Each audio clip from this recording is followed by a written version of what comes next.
बाजार में दिखी है शानदार रिकवरी। दिन के ऊपरी स्तरों पर पहुंचते हुए बाजार और बेहतरीन रिकवरी के साथ 18,000 के ऊपर ट्रेड करता हुआ निफ्टी। तो सवाल बड़ा यही कि दिन भर घूम फिर कर आने के बाद अब मजबूती के साथ 18,000 के ऊपर आज फाइनली बंद हो पाएंगे या नहीं? जवाब है तैयार। स्वागत है आप सबका फाइनल ट्रेड में। नमस्कार, मैं हूं अनिल सिंह और नमस्कार, मैं हूं दीपांशु भंडारी और जानेंगे अनिल जी से कि क्या करना है। हफ्ते की शुरुआत में ही दमदार एक्शन वाला है बाजार। सर, बढ़िया संकेत आ रहे हैं इस समय। थोड़ा सरप्राइजिंग था दीप की सुबह इतना कमजोर क्यों हुए। मतलब हो सकता है गुरुवार तो नहीं कहूंगा, बुधवार के स्पिल ओवर ट्रेड्स जी जो एफआईज के रहे होंगे शायद वो एग्जीक्यूट होना रह गए होंगे और ये अच्छी बात है। मतलब गैप से खुले हैं और नीचे जाएं जी, और नीचे जाने के बाद जब रिकवरी आए बिल्कुल उसका मजा ही अलग है। सो ये ताकत है, स्ट्रेंथ है। और आप देखिए इंडसइंड बैंक, डीवीज जैसे अगर एक्सीडेंट होने के बावजूद बाजार मजबूती के साथ हैं बिल्कुल, तो फिर बहुत बढ़िया। बैंक निफ्टी के सपोर्ट नहीं होने के बावजूद अगर बाजार 18,000 के ऊपर टिक रहा है, बंद होने की तैयारी कर सकता है, तो ये एक अच्छा संकेत है। आज का सेशन दीप मेक और ब्रेक सेशन। अगर हमें 18,000 के ऊपर पार निकलकर बंद होना है, थोड़ी यहाँ से 200-250 पॉइंट की तेजी और बनानी है, इससे बढ़िया दिन मिलेगा नहीं। बिल्कुल। सो लेट्स सी, 1.5 घंटा डेटा भी मेरे तैयार हैं और थोड़ी देर में हम विस्तार से बातचीत करेंगे। लेकिन उससे पहले बता दें अब तक की आपको बड़ी बातें। निचले स्तरों से 225 अंकों की शानदार रिकवरी के साथ 18,050 के ऊपर निकलता हुआ निफ्टी। बैंक निफ्टी 200 अंक गिरकर है जरूर 39,400 के करीब, लेकिन निचले स्तरों से देखेंगे तो करीबन 400-450 पॉइंट की रिकवरी भी आपको दिखेगी। तो 250 पॉइंट नीचे नहीं है, 400 पॉइंट ऊपर है निचले स्तरों से, ये देखना ठीक है। निजी बैंकों पर दबाव और वो भी इंडसइंड बैंक की वजह से, लेकिन उसके अलावा कहीं कोई दिक्कत वाली खास बात नहीं। फार्मा को छोड़कर सभी सेक्टर्स में खरीदारी होती दिख रही है। फार्मा आज थोड़ा मुश्किल में है। सरकारी कंपनियां मजबूत, IT, infra, real estate, mid cap index 1 से 2% मजबूत है। बार बार हम यही कह रहे हैं कि यहीं पर पैसा बनेगा। मिड कैप स्मॉल कैप शेयरों पर रखिए फोकस, रियल एस्टेट पर रखिए फोकस, टेक्सटाइल शेयरों पर रखिए फोकस, और वहां पर एक्शन भरपूर। और ये एक्शन तब है जब डाउ फ्यूचर्स नरम है, ये एक्शन तब है जब यूरोप नरम है। बिल्कुल सर। और पीएसयू बैंक्स बढ़िया पार्टिसिपेशन वहां से भी आ रहा है। प्राइवेट बैंक्स थोड़े सुस्त हैं सर, बट चुनिंदा पीएसयू बैंक्स में अच्छी तेजी बन रही है। और आप सुबह ये कह भी रहे थे कि बाजार में अच्छा एक्शन बनना चाहिए, बल्कि आपने कहा भी था कि डिप पर अगर मौका मिले तो खरीदारी भी करनी चाहिए।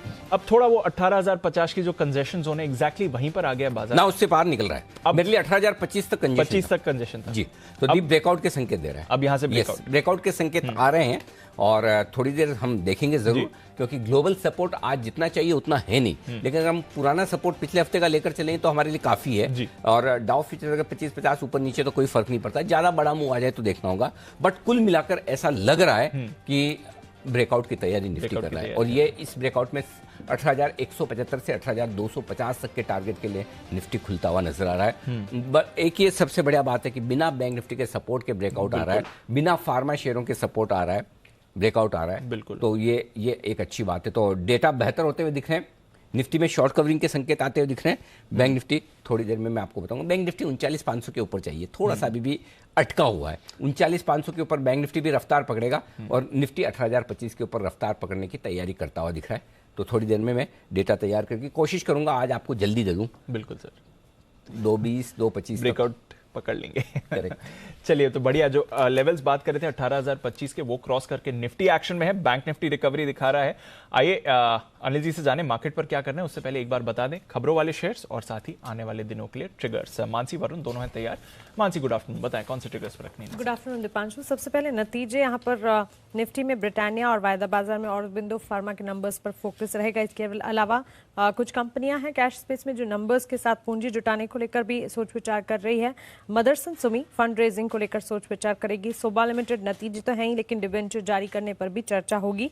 सागर सीमेंट आज सिक्योर्ड क्रेडिटर्स की बैठक होने वाली है जिस पर नजर रखनी होगी। और इसके अलावा Reliance industries partly paid up equity shares में ट्रेड करने का आखिरी मौका है आज, इस पर फोकस रखें। कल मंगलवार के दिन निफ्टी में एमएनएम और पावर ग्रिड के नंबर्स पर फोकस है। वायदा बाजार में IGL, max financial services, BHEL, MRF, Bosch, Petronet, LNG, कई सारी कंपनियों के नंबर्स आएंगे। पेट्रोनेट एलएनजी नतीजों के साथ स्पेशल डिविडेंड पर भी अब फोकस होगा। वहीं सफायर फूड्स इंडिया आईपीओ कल खुलता हुआ दिखेगा। प्राइस बैंड जिसका 1,120 से लेकर 1,180 प्रति शेयर का तय किया गया है। रोसिल इंडिया वॉलंटरी डीलिस्टिंग कंसिडर करते हुए दिखेगी। वहीं इंडियन होटल्स पर नजर रखें। 2000 करोड़ राइट्स इशू के प्राइस साइज एंटाइटलमेंट रेशियो पर बोर्ड बैठक कल होने जा रही है। सेल और श्रीराम ट्रांसपोर्ट फाइनेंस कल एक्स डिविडेंड ट्रेड होते हुए दिखेंगे और अंत में बुधवार के दिन 10 नवंबर को वायदा बाजार की कंपनियां हैं Berger paint, FSL, bank of Baroda, India cement, Pidilite, Strides pharma, Alembic pharma, Metropolis health care, इन तमाम कंपनियों के नंबर्स आएंगे। वहीं Dalmia Bharat sugar, equity share holders, secured creditors और अनसिक्योर्ड क्रेडिटर्स की अलग अलग मीटिंग्स बुधवार के दिन होते हुए दिखेगी। Reliance industries partly paid up equity shares के होल्डर्स तय करने के लिए रिकॉर्ड डेट होगी। पेटीएम का आईपीओ इस दिन बंद हो जाएगा। प्राइस बैंड जिसका 2080 से 2150 रुपए प्रति शेयर तय किया गया है। मॉयल लिमिटेड और ऑयल इंडिया बोर्ड मीट्स करेंगे। बोर्ड बैठक में मॉयल लिमिटेड बायबैक पर फैसला लेगा। ऑयल इंडिया भी डिविडेंड पर विचार करेगा। वहीं लिखिता इंफ्रा भी अंतरिम डिविडेंड पर बोर्ड बैठक करने जा रही है। और जीआरएम ओवरसीज यहां पर स्टॉक स्प्लिट की एक्स डेट होगी बुधवार यानी 10 नवंबर। ओके, तो नतीजों से भरा हफ्ता है और काफी सारे और इवेंट्स हैं जहां पर हमारी नजर है। आज जो नतीजे आ गए हैं और कुछ और खबरें उनके बारे में भी एक बार जानते हैं वरुण के साथ। गुड आफ्टरनून वरुण, बताएं। गुड आफ्टरनून दीप। तो सबसे पहले नतीजों की बात करता हूँ। यहाँ पे वोखार्ड दमदार नतीजे आए हैं। मुनाफा देखिए 3 करोड़ 30 लाख से बढ़कर करीब 37 करोड़ के आसपास आया और कामकाजी मुनाफा भी अच्छा है। और मार्जिन देखिए 3.8% से बढ़ के 12.7%, आय 714% से करोड़ से बढ़कर 862 करोड़ पे आई है। तो हर पैमाने पर नतीजे जो है वो काट के काफ़ी दमदार रहे हैं। करूर वैश्य बैंक मुनाफा 110 करोड़ से बढ़ के 170 करोड़ के आसपास आया है। ग्रॉस एनपीए 7.97% से घटकर 7.38% के आसपास आए हैं। अन्य आय जो है उसमें करीब 11% के आसपास की कमी आई है, 163 करोड़ के आसपास की आई है। प्रोविजनिंग में भी कमी आई है। इसके अलावा गोल्डम इंटरनेशनल मुनाफा 11 करोड़ से बढ़कर करीब 20 करोड़ के आसपास आया है। एल&टी इस कंपनी को बड़े ऑर्डर्स मिले हैं, 1000 से 2500 करोड़ के आसपास के ऑर्डर इस कंपनी को मिले हैं। ओलेक्ट्रा ग्रीन टेक काफ़ी सारे राज्य सरकारों से इस कंपनी को 100 इलेक्ट्रिक बस के ऑर्डर मिले हैं। करीब 140 करोड़ का कुल ऑर्डर है ये। कैनरा बैंक इकरा ने बॉन्ड रेटिंग जो है AA+ से AAA कर दी है। और सबसे आखिरी में कॉस्टिक सोडा के दाम फिर गिर गए हैं। आज ही करीब 8% के आसपास की गिरावट जो है चीन में कॉस्टिक सोडा के दाम में आई है। बिल्कुल, तो जो कमोडिटी के दामों में गिरावट आ रही है उस बारे में हम बात कर ही रहे थे। वहां पर देखिए और एक्शन आपको बनते हुए दिख रहा है और इससे जुड़े काफी सारे स्टॉक्स हैं जहां पर थोड़ा दबाव भी है इस खबर का आते हुए समय। बिल्कुल, तो ये है आपके लिए तमाम खबरों वाले शेयर। रिजल्ट्स में वोखार्ड के बहुत ही बढ़िया है, बहुत बढ़िया। करूर वैश्य बैंक ठीक है, not bad, not so good. Goldiam international अच्छे हैं। तो वोखार्ड दमदार है। मैं भी सरप्राइज हो गई, तुम कहाँ से आए इतने? अनिल जी कामकाजी आप अगर देखेंगे तो ऑपरेशनल परफॉर्मेंस भी बहुत अच्छा है। वही समझ में नहीं आया, शायद मेरे ख्याल से बीच में कुछ वैक्सीन बना रहे थे। हाँ, यूके में बना रहे थे। क्या पता नहीं उसका कुछ फायदा मिला हो तो मालूम नहीं। चलिए देखते हैं। तो ये है आपके लिए दिन के हाई पॉइंट पर आते हुए दिख रहे हैं आपके लिए इस वक्त मार्केट 18,075 के आसपास और 39,500 के आसपास निफ्टी आने की तैयारी। तो दीप हम कह रहे हैं कि मजबूती रहनी चाहिए, वो दिख रहा है। आइए बढ़ते आगे। और इस वक्त तैयार है कुणाल जी और राकेश जी और उनके लिए बिगुल एक स्पेशल पिक का होना चाहिए। आइए स्पेशल पिक के बिगुल के साथ चलते हैं कुणाल जी राकेश जी के पास।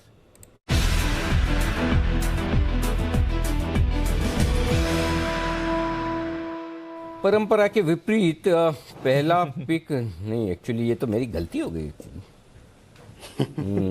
एक्चुअली वागले साहब का ही पहला कॉल। वागले साहब माफी चाहता हूँ।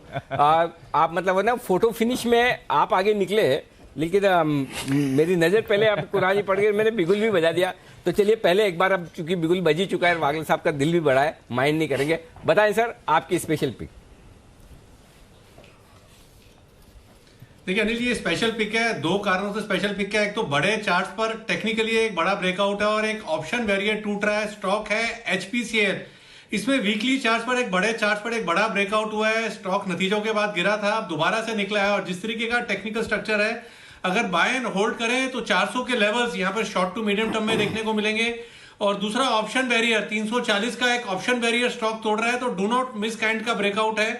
खरीदे HPCL। ओवर टू कुणाल जी।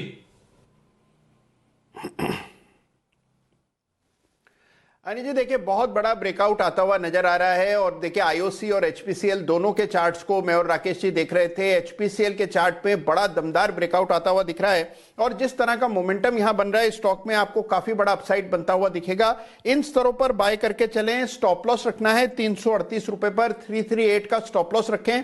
पहला टारगेट होगा 350 रुपए का, दूसरा टारगेट 358 रुपए का, 358 के इवेंचुअल टारगेट के लिए एचपीसीएल में खरीदारी की राय है। और बहुत मुमकिन है अनिल जी कि वागले साहब को भी एचपीसीएल ही पसंद हो। बिल्कुल, तो एचपीसीएल पसंद है राकेश जी। कुणाल जी को देखते हैं वागले साहब को कौन सा शेयर आया है पसंद। बिगुल वागले साहब के लिए वागले का वंडर।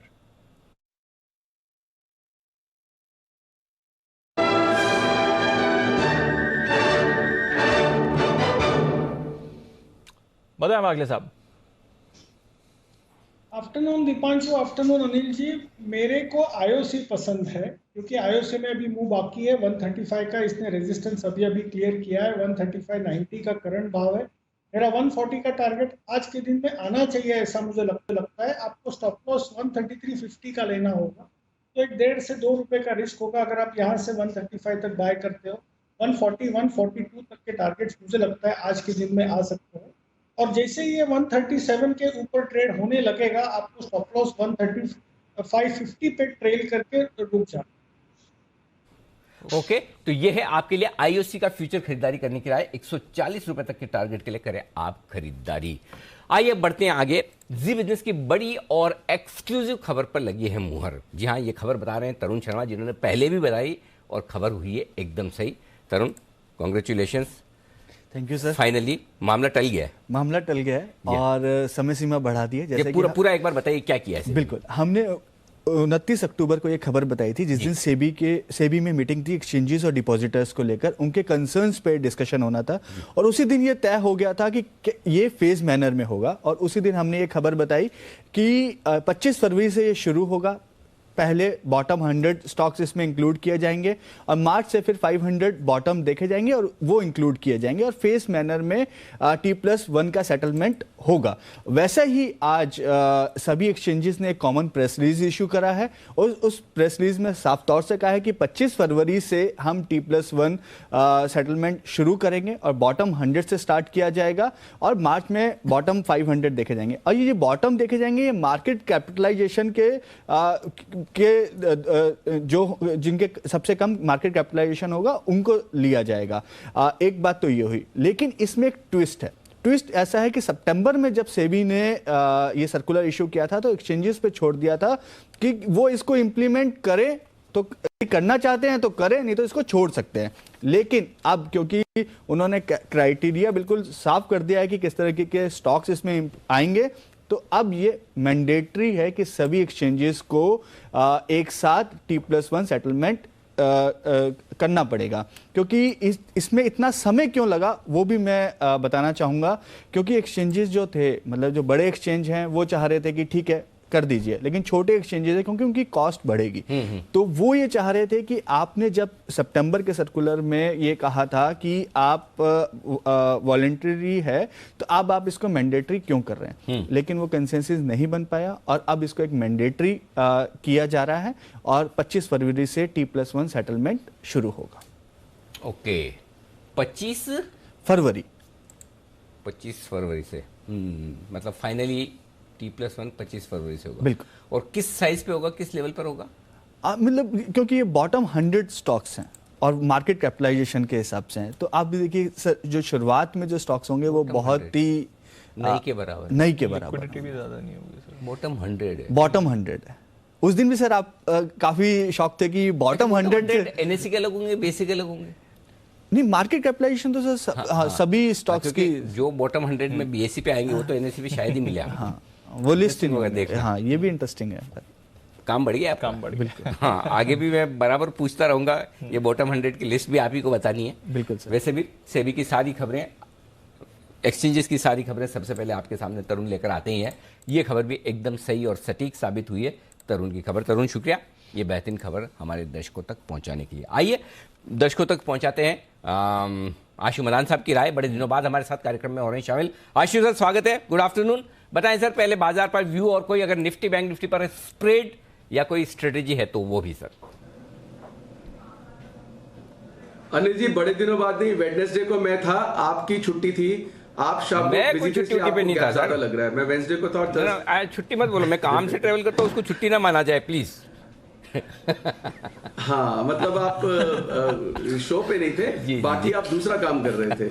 So, अनिल जी, आज निफ्टी में बहुत अच्छी रिकवरी देखी है। अब देखना यह है कि कितना सस्टेन करती है, लेकिन निफ्टी अभी भी स्ट्रांग लग रहा है अनिल जी, क्योंकि 18100 एक देखिए अभी तक 18100 एक ऐसा स्ट्रांग रेजिस्टेंस है कि यहाँ पे आके यहीं से रेंज पलटती है और रेंज के अपर एंड पे आ जाता है। 17700 18100 ये रेंज है। लेकिन Anil ji, bank Nifty clear cut weak है। बैंक निफ्टी में ये अपॉर्चुनिटी जो ये निफ्टी के चलते बैंक निफ्टी में थोड़ा रिवर्सल आया है, इसको यूज करना चाहिए और पोजीशन लाइटन करनी चाहिए, तो वो बहुत इंपॉर्टेंट है। अनिल जी, जो पिछली सारी कॉल्स थी सब ठीक ठाक चल रही है। हमने दिवाली में 2 पिक्स दी थी। स्टेट बैंक सबको याद होगा, लेकिन अनिल जी एलएनटी दी थी। एलएनटी आज सीधा 25-30 रुपए ऊपर खुला था, 25 रुपए, और अभी भी स्ट्रॉन्ग खड़ा हुआ है। मेरा टारगेट वही 2000-2100 का एलएनटी का है, उसको चलने दें। अनिल जी, नए में एक स्टॉक है और एक निफ्टी का स्प्रेड है, कंसिडरिंग द करंट जो सिचुएशन, कि अगर 18100 क्रॉस करता है या नहीं करता, तो अनिल जी करता है तो एक अच्छी और मूव इसमें मिल जाएगी, but there is a fair chance कि वो ना भी करे।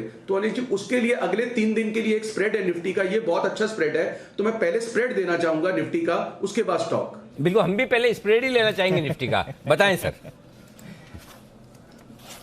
अनिल जी, देखिए निफ्टी जो स्पॉट और फ्यूचर में फिर बहुत फर्क आ गया है, तो अनिल जी इसको इस चीज को यूटिलाइज जरूर करना चाहिए। 18000 की कॉल है अनिल जी, उसका रेट चल रहा है 180 रुपए के करीब, तो 18000 की एक कॉल लेनी है और 18200 की 2 बेचनी है। तो इसमें अनिल जी पैसे लगेंगे ऑलमोस्ट 50 रुपए। देखिए पैसे ज्यादा लग रहे हैं क्योंकि 18000 की कॉल है 180 रुपए और 18200 की कॉल है 66-67, तो इसमें 45 से 50 रुपए, मतलब 46-47 में ये बन जाएगा। अनिल जी 46-47 में बनेगा, लेकिन इसका एडवांटेज क्या है कि ऑलरेडी आप 76 रुपीज इन द मनी है। मतलब अगर आप 18045 या 50 पे निफ्टी लॉन्ग है तो 18076 ऑलरेडी चल रहा है, तो आपको चिंता करने की जरूरत नहीं। और अगले 3 दिन में अनिल जी सेफ है कहां तक, 18400 तक। तो अनिल जी अगर 18000 करके अगर 18200 तक निफ्टी जाता है तो अनिल जी इस स्प्रेड में जैकपॉट भी लग सकता है। तो मुझे लगता है कि निफ्टी का स्प्रेड लॉन्ग बुल स्प्रेड 1:2 बनाना चाहिए। 18200 1:2, cost 47 to 50 rupees,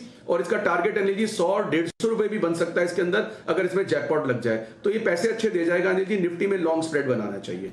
okay, Nifty में 18000 का एक कॉल ऑप्शन खरीदिए और 18000 के 2 कॉल ऑप्शन बेचिए। 45 से 50 रुपए की रेंज में बनेगा ये आपका स्प्रेड। 18200 तक निफ्टी गया तो बल्ले बल्ले जैकपॉट आपके लिए। ये हुआ जैकपॉट निफ्टी पर। स्टॉक पर बताने के लिए तैयार है किरण जी। किरण का कमाल।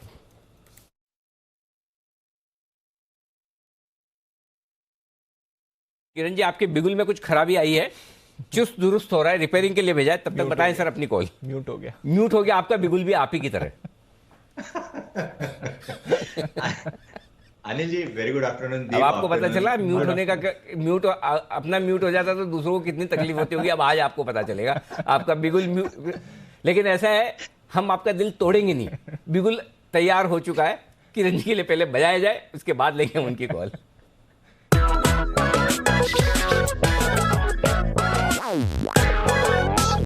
चलिए किरण जी, आप खुश, बताइए। बहुत खुश अनिल जी, क्योंकि बिना बिगुल के वो मजा ही नहीं आता और स्टॉक भी वैसे दौड़ता नहीं है। तो बाय करना है जुबिलेंट फूड्स। जुबिलेंट फूड्स ने बहुत अच्छे ट्रायंगुलर पैटर्न और बुलिश वेज का ब्रेकआउट दिया है, अच्छे खासे करेक्शन के बाद अभी निकला है। टारगेट्स बड़े होंगे अनिल जी, जल्दबाजी नहीं करनी चाहिए बेचने की। मेरा मानना है कि आपका स्टॉप लॉस 3870 का रखना चाहिए और टारगेट्स के लिए मैं मानता हूँ 4050 छोटा वाला टारगेट रहेगा, पर अगर एक हफ्ता के वक्त देते हैं तो मेरा मानना है 4200 के टारगेट्स देखने को मिलेंगे। तो ये बड़े टारगेट्स के लिए पोजीशंस बनाने की सलाह होगी। करंट लेवल से 3880 आपके एक्यूमुलेशन जोन रहेगी, 3860 के आसपास के स्टॉप लॉसेस, और टारगेट्स के लिए मैं मानता हूं 4200 के लेवल्स देखने को मिल जाने चाहिए। एक हफ्ता का वक्त देना चाहिए। ओके, तो यह है किरण जी की तरफ से जुबिलेंट फूड पर खरीदारी की राय। आइए एक और बिगुल वागले साहब के लिए, वागले का वंडर।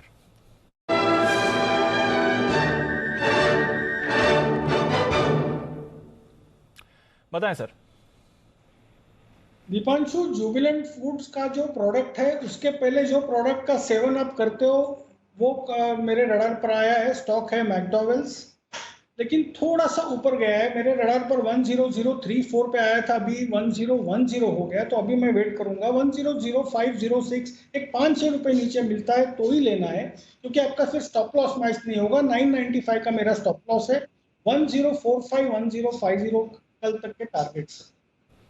ओके, तो 1045 1045 के टारगेट के लिए खरीदारी करके चलें। यूनाइटेड स्पिरिट्स, ये है वागले साहब को पसंद, एक और कंजम्पशन ओरिएंटेड थीम ही चल रही है। देखते हैं सुमित जी ने क्या किया है स्पॉट, बिगुल उनके लिए सुमित के super hit.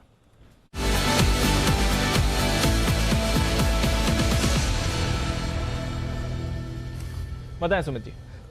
Good afternoon Deepanshu, bye का स्टॉक रडार पे आया है। स्टॉक का भाव चल रहा है 139 रुपीज 50 पैसा और स्टॉक का नाम है एनटीपीसी में पिछले 3 से 4 दिनों में धीरे धीरे करके तेजी देखने को मिल रहा था। आज स्टॉक में एक स्ट्रॉन्ग कैंडल फॉर्म हो रहा है और पिछले 3 दिनों के हायर लेवल्स पे आ चुका है। मेरे को लग रहा है आज और इस हफ्ते के अंदर एनटीपीसी के अंदर एक अच्छा मूव ऊपर की तरफ देखने को मिलना चाहिए। 145 और 148 ये दो टारगेट स्टॉक में ऊपर में देखने को मिल सकते हैं। एनटीपीसी में यहाँ पे सीएमपी पे खरीदारी करें, 136 के नीचे का स्टॉप लॉस लगाएं। 135 136 ये सपोर्ट जोन है, तो 136 के नीचे का स्टॉप लॉस लगाएं। ऊपर में 145 से लेके 148 तक का मूव शॉर्ट टर्म में एनटीपीसी में इसी हफ्ते में देखने को मिल सकता है। खरीदारी करके चलने का सलाह रहेगा एनटीपीसी में।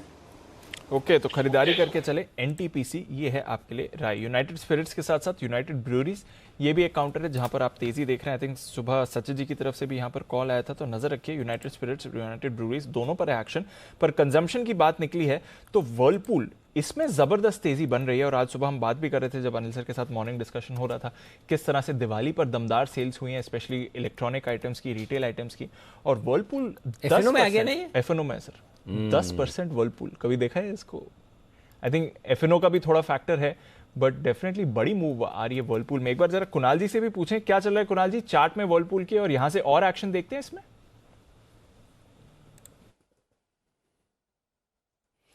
दीपांशु, बहुत ही दमदार ब्रेकआउट आता हुआ नजर आया और उसके बाद कितनी शानदार तेजी आज के ट्रेड में भी देखने को मिल रही है। मुझे लगता है कि अभी भी और स्टीम बाकी है और बहुत मुमकिन है कि इसमें आपको ये 2400 रुपए तक के लेवल्स देखने को मिलेंगे। 2400 के परे भी जा सकता है, 2550 के लेवल्स भी देखने को मिल सकते हैं। तो अब क्योंकि फ्यूचर्स में इसका शुमार हो गया है तो इसमें कुछ ट्रेडिंग इंटरेस्ट भी बनेगा, तो मुझे लगता है कि शॉर्ट टर्म में 2500 के लेवल्स भी आते हुए दिखेंगे। तो जिनके पास है, दीपावली पर खरीदा, पहले खरीदा, बिल्कुल होल्ड करें। और साथ में दीपांशु, मेरे और राकेश जी के पास एक कॉल है, तो जब आपके पास समय हो एक चार्ट कॉर्नर का बिल्कुल बजवा दें। सर समय आप ही के लिए है, चलिए चलते हैं राकेश जी कुणाल जी के पास, बिल्कुल चार्ट कॉर्नर। 3:30 के बाद है ना दीप बहुत फ्री रहते हैं एकदम। कुणाल जी चलेगा तो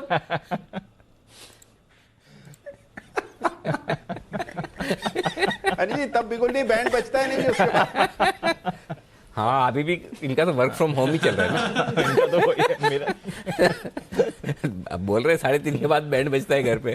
ओके, बिल्कुल फिलहाल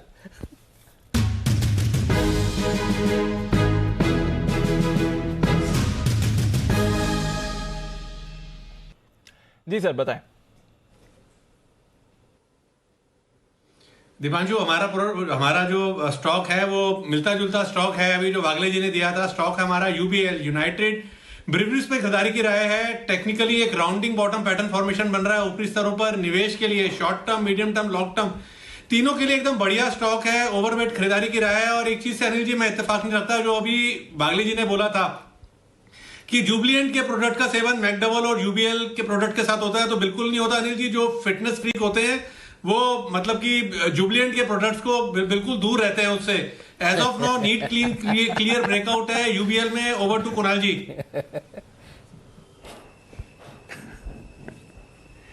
अरे जी देखिए, बहुत जबरदस्त ब्रेकआउट है। कई महीनों के बाद यूबीएल जो है बाजार को आउट परफॉर्म करने लगा है और ये अपने आप में बहुत बड़ा संकेत है। सारे लिकर स्टॉक्स में तेजी बन रही है, जो एफ&ओ में नहीं है उनमें भी ब्रेकआउट्स आते हुए दिख रहे हैं। तो यहां पर यूबीएल को बाय करके चलें। 1730 रुपए पर छोटा सा स्टॉप लॉस रख करके बाय करने की राय है। पहला टारगेट होगा 1790 रुपए का, 1790 का। दूसरा टारगेट 1815 रुपए का, 1815 का।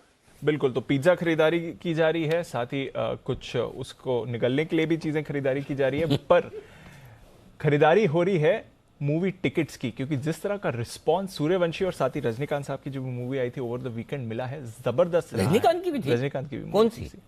अब नाम वो ये बताएगा कुशल को किस लिए बुलाया? सर मैंने ऐसे एक्चुअली व्हाट्सएप पे एक फॉरवर्ड आया था, वही देख के बताया था दीपांशु को कि रजनीकांत की भी एक मूवी आई है, बट काफी बड़ा कलेक्शन वहां पर ऐसा है। मैंने पहले भी समझाया था कि कोई भी काम करो इस तरीके से, अच्छी तरीके से करो, प्रॉपर तरीके से तैयारी के साथ करो कि अगर कुछ नहीं आए, अपने काम गलत हो जाए तो नाम किसका लगाना है।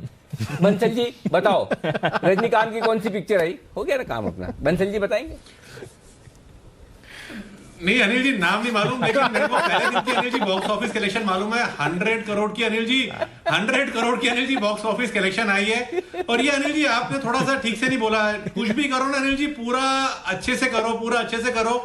जैसे मैं अनिल जी बोलना भी चाह रहा था, अभी आपने वीकेंड पर मतलब कि जब आप छुट्टी पे थे 12-12 जलेबियां खा रहे थे, तो जलेबी के अनिल जी स्वाद में मदोश होके आपने एक ट्वीट भी करा था कि आप मांगे अपने लिए कुछ भी मांगना हो। तो एक सज्जन ने अनिल जी ट्वीट करा था और मैं उसको पढ़ रहा था। उन्होंने ट्वीट करा था, वो राहुल गांधी के लिए कुछ मांग रहे थे, तो आपने मतलब कि बड़े विवेक से उत्तर दिया और बड़े आप अच्छे से निकल गए कि अपने लिए मांगो आप। तो अनिल जी जो अभी आपने बोला ना, कुछ भी करो तो अच्छे से करो, मतलब कि पूरा होमवर्क करके करो। तो कुशल को भी पूरा ना मतलब कि होमवर्क करके आना चाहिए था, मतलब कि मुझसे उम्मीद नहीं करनी चाहिए। जितना किया कुशल उतना बताइए, कितना होमवर्क किया है? अनिल जी सूर्यवंशी पे होमवर्क किया है डेफिनेटली। और फ्राइडे को यहाँ पर मूवी रिलीज हुई थी और दमदार रिस्पांस लोगों की तरफ से आता हुआ दिखा है। स्पेसिफिकली अगर आप देखें तो फ्राइडे और सैटरडे 2 दिन मिलाकर जो बॉक्स ऑफिस कलेक्शन रहा है वो हाफ सेंचुरी से ज्यादा हो चुका है, यानी कि 50 करोड़ से ज्यादा की कलेक्शन यहां पर आती हुई दिखी है। और एनालिस्ट ये एस्टिमेट करके चल रहे हैं कि 70 करोड़ से ज्यादा की रेवेन्यू जो है आपको 3 दिन के मिलाकर, संडे का जो फिगर है वो मिलाकर आती हुई नजर आएगी। कुछ 80 करोड़ भी एक्सपेक्ट करके चल रहे हैं। साथ ही इस पर 2-3 पॉइंट्स और भी निकल कर आए हैं, जिसमें स्पेसिफिकली अक्षय कुमार की मिशन मंगल के बाद ये दूसरी जो opening box office collection day होता है उसमें ये सेकंड नंबर पर अब आ चुकी है सूर्यवंशी। और साथ साथ अगर आप देखें तो स्क्रीन प्रेजेंस भारत में 3500 स्क्रीन, और साथ ही अगर आप पूरी ओवरसीज की बात करें तो 1200 स्क्रीन पर ये मूवी जो है रिलीज की गई है। तो डेफिनेटली इस स्केल पर जब डिस्ट्रीब्यूशन, जब एग्जिबिटर्स जो है इस मूवी को दिखाएंगे और जो कस्टमर डिमांड है वो डेफिनेटली काफ़ी पेंटअप हो चुकी थी, तो कहीं ना कहीं उसका रिएक्शन जो है वो आपको इधर बॉक्स ऑफिस कलेक्शन में आता हुआ नजर आया है। नई मूवी रिलीजेस भी हैं। इनफैक्ट नवंबर में ही 3 और नई मूवीज, जिसमें बंटी और बबली 2, सत्यमेव जयते 2 और अंतिम, ये 3 मूवीज भी रिलीज होने वाली है। इनफैक्ट अगर आप पैन इंडिया प्रेजेंस की बात करें तो यहाँ पर वेस्टर्न रीजन और साथ ही सदर्न रीजन दोनों मिलाकर पीवीआर और आइनॉक्स की जो स्क्रीन प्रेजेंस है वहां पर ऑलमोस्ट 60% से ज्यादा रेवेन्यू ये गार्नर करते हैं। तो डेफिनेटली वेस्ट और साउथ इंडिया, ये दोनों मार्केट्स जिस तरह से अनलॉकिंग होती हुई दिखी है, और जब अब जो नई सेट ऑफ मूवीज आ रही हैं और सूर्यवंशी का जिस तरह से रिस्पॉन्स आया है, definitely multiplex stocks are back in action. Okay, Anna थे अगर मैंने सही पढ़ा था। वही है कि सही प्रोनाउंस कर रहे हैं कि नहीं, कोई बात है, बट या तो इसमें थोड़ा सा अगर आप साउथ इंडियन वो टच दें, अन्ना थे वो आई डोंट नो अब कैसे सही है वो भगवान जाने, पूछना पड़ेगा। हाँ, कोई मतलब हमारे अगर पैनल पे कोई साउथ इंडियन भी नहीं है दक्षिण भारत के, हालांकि मेरे इन-लॉज चेन्नई में रहा करते थे। अच्छा, ओके। हाँ, तो थोड़ा फोन फ्रेंड में नहीं आते ना। चलिए आइए बढ़ते आगे, और तैयार है हमारे साथ आशीष सर बताने के लिए कुछ बेहतरीन स्प्रेड या फिर स्टॉक्स पर रिकमेंडेशन। आशीष सर के लिए बिगुल स्विंग के सुल्तान आशिम मदान।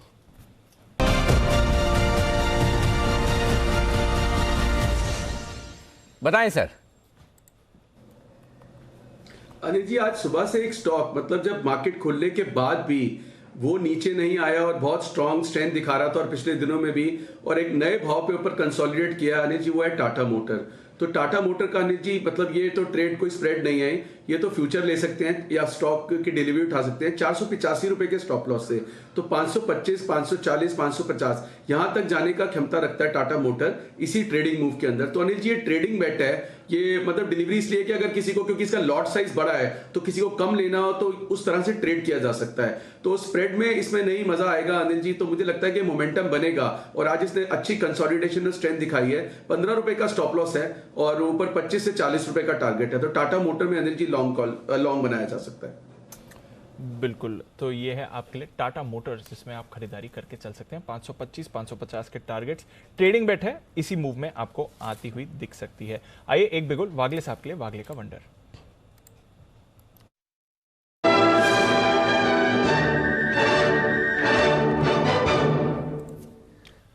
बताएं सर। दीपांशु, मेरा भी टाटा मोटर्स पे ही कॉल था। 502 के पार ये निकला, तो मेरे को ये 518, 520 तक 1 से 2 दिनों का मेरा व्यू है। आपका स्टॉप लॉस 500 के नीचे होना चाहिए, अभी 505 के आसपास है।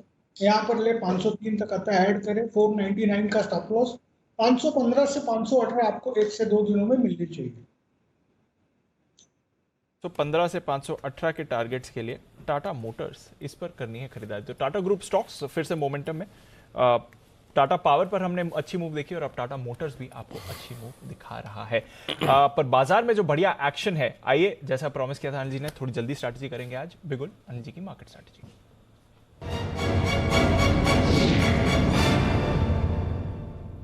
अनिल जी अब तो डाउ भी थोड़ा फॉर्म में आ रहा है, हल्की सी रिकवरी है, पॉजिटिव टेरिटरी में डाउ भी आ गया है, 50 पॉइंट्स नीचे से अब 10 पॉइंट ऊपर है। नैस्डैक फ्यूचर्स भी रिकवर होकर एकदम सपाट हो गए हैं। इसके साथ हम देख रहे हैं यूरोप में थोड़ा मिला जुला कारोबार है, पर बहुत ही सीमित दायरे में कारोबार हो रहा है, और एशिया में भी ठीक ठाक कारोबार रहा, बल्कि चीन के बाजार तो पॉजिटिव टेरिटरी में ही क्लोज होते हुए दिखे। तो ग्लोबल क्यूज स्टेबल है सर, हमारे बाजार एक्शन में क्या करना है? तेजी दो चीज है दीप जी सर। पहली चीज तो ये डेटा में कि आप 17,900 के नीचे बंद नहीं होंगे। तो एक ये बड़ा कंफर्ट तो ये कि भले आप 18,065 150 पॉइंट दूर का मैं बोल रहा हूँ, लेकिन पॉइंट क्या है, पिछले 2 हफ्तों में आपकी बेस्ट क्लोजिंग हुई है 17,929 की, 17,930 समझ लो, ठीक है। तो आप 17,900 के ऊपर बंद होने में ही पसीना आ रहा था। तो पहली चीज अब तो ये कन्फर्म है कि बचे हुए 1 घंटे में आप 17,925 के तो ऊपर ही बंद हो जाएंगे। ये तो दिख रहा है 150 पॉइंट ऊपर है ना वहां से, करेक्ट। तो पहला ये, दूसरा ये कि 17,900 के पुट पर हाईएस्ट ओपन इंटरेस्ट है 58 लाख शेयर का, और उसमें से शेयर आज ही जुड़े, तो ये आपके लिए डबल बेस हो गया।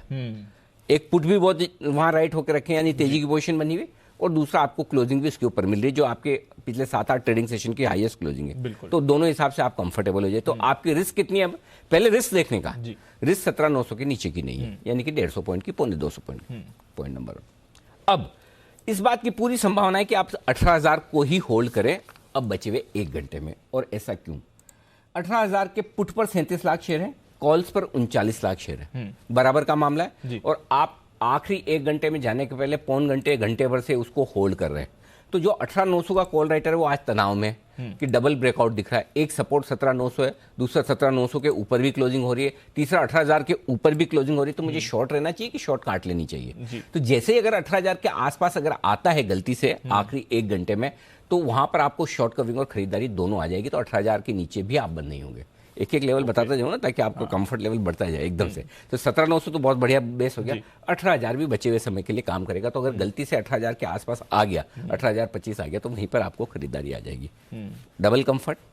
अब आइए तीसरा, 18,100 हल्की सी रुकावट है, 33 लाख शेयर कॉल्स में है। एक बार वो पार हुए तो आप 18,175 तक की यात्रा करते हुए देखेंगे। 18,125, 18,175 फिर आज के लिए टारगेट जो बनता है वो वहां तक का हो सकता है।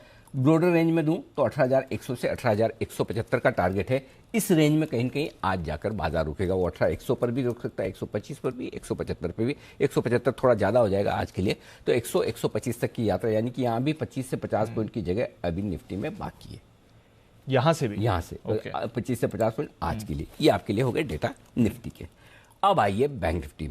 बैंक निफ्टी में एक बढ़िया बात जो है वो ये कि 39,000 के नीचे बंद नहीं होगा, ये इत्मीनान आप रख सकते हैं, क्योंकि 39,000 के पुट पर 17 लाख शेयर है, हाईएस्ट ओपन इंटरेस्ट है, वो आपके लिए बेस हो गया।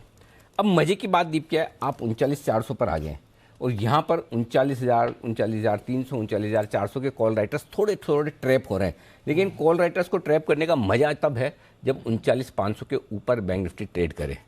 अगर आखिरी 3 बजे के पहले, आखिरी 1 घंटे में 3 बजे के पहले 39,500 को तोड़कर बैंक निफ्टी टिक जाता है थोड़ी देर, तो बैंक निफ्टी 39,750, 39,850 की तरफ आज या कल सुबह तक के लिए बढ़ रहा है। ये बैंक निफ्टी कमाल करके दिखा सकता है, क्योंकि उसके बाद जो बैंक निफ्टी में शॉर्ट्स होंगे दीप, कमाल के होंगे। करीबन 50 लाख शेयर शॉर्ट हो जाएंगे बैंक निफ्टी में 39,500 तक।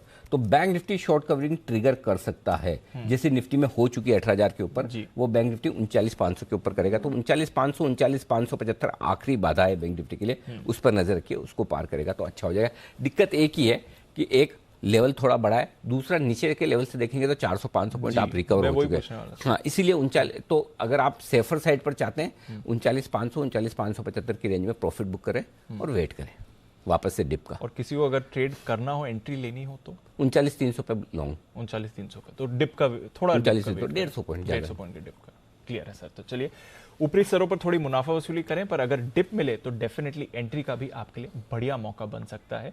इस समय जहां तक निफ्टी बैंक निफ्टी का सवाल है।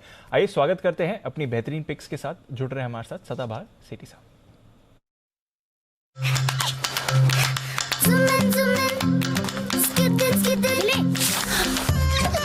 ईबिक्स कैश हर खुशी के लिए काफी है।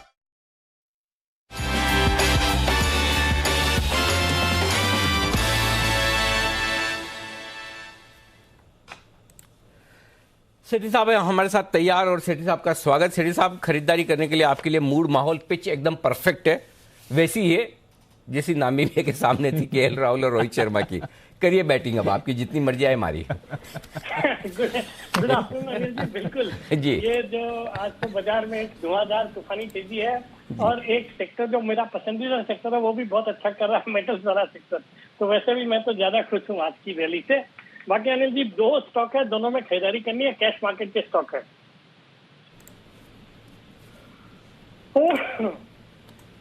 हाँ बताएं सर। हाँ अनिल जी, जो पहला स्टॉक है अनिल जी, आज शुगर सेक्टर बिल्कुल रडार पे आ रहा है और वहां से मैंने पिक किया। और हाल ही में मैंने त्रिवेणी इंजीनियरिंग, उसके बाद ईआईडी पैरी और आज सुबह आंध्र शुगर को भी रिकमेंड किया था, जो भी अच्छा किया आज, और ईआईडी पैरी तो अच्छा कर ही है। तो जो अभी एक और शुगर स्टॉक जो रडार पे आया है उसका नाम है धामपुर शुगर। ये यूपी बेस्ड शुगर कंपनी है, अभी प्राइस चल रहा है इसका 310 रुपया। ये जो कंपनी है एक इंटीग्रेटेड शुगर प्लेयर है, जिसमें शुगर के अलावा एथेनॉल की कैपेसिटी है 400 किलोलीटर पर डे, पावर है 220 मेगावाट, जिसका 50% कैप्टिव कंजम्पशन के लिए, बाकी ये बेचती है। बाकी अनिल जी ये जो सेक्टर इसलिए फोकस में है बिकॉज शुगर के प्राइसेज अच्छे बढ़े हुए हैं, फेस्टिव डिमांड है, और एथेनॉल का जो स्टोरी है वो बहुत अच्छे से प्ले आउट हो रही है। सरकार का अच्छा खासा फोकस है, क्रूड के प्राइसेस बढ़े हुए हैं, और उसके अलावा सरकार ने इंसेंटिवाइज भी किया है एथेनॉल के प्रोडक्शन को। फंडामेंटली एक सॉलिड कंपनी है, रिटर्न रेशियोज बहुत ही अच्छे, और डेट इक्विटी रेशियो भी जो 1.20 था मार्च 2020 में, उसको कम करके मार्च 21 में 0.66 आ गया। 3 साल का पैट का कैगर है 23%, एक अच्छे वैल्यूएशन पे 9-10 के मल्टीपल पे स्टॉक ट्रेड करता है। और एक और जो ट्रिगर है अनिल जी वो ये है कि ये जितनी यूपी बेस्ड शुगर कंपनीज है, चाहे वो धामपुर है या त्रिवेणी, डीसीएम श्रीराम या इंडिया ग्लाइकोल, इनके पास एक बहुत बड़ी अपॉर्चुनिटी आई है। जो यूपी स्टेट में एक नया ऑर्डर यूपी गवर्नमेंट ने दिया था कि जो अवैध और जो नशीली शराब होती है उसका कंजम्पशन रोकने के लिए इन्होंने सब शुगर कंपनीज को उनके जो मोलासेस है उसका 18% लिकर कंपनीज को एक फिक्स्ड प्राइस में देने का किया है ऑर्डर।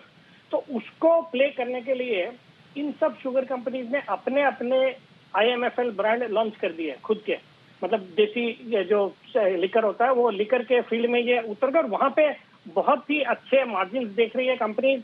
और इनमें अनिल जी ब्रांड्स के नाम थोड़े बॉलीवुड के ऊपर है, तो कुछ ब्रांड्स के नाम जो सुनने में आए हैं या देखने में आए, बंटी बबली नाम का किसी का ब्रांड है, किसी का मिस रंगीली, दबंग गोल्ड, फिर शहनशाह, और एक का तो सदाबहार भी नाम है, एक कंपनी के IMFL ब्रांड का सदाबहार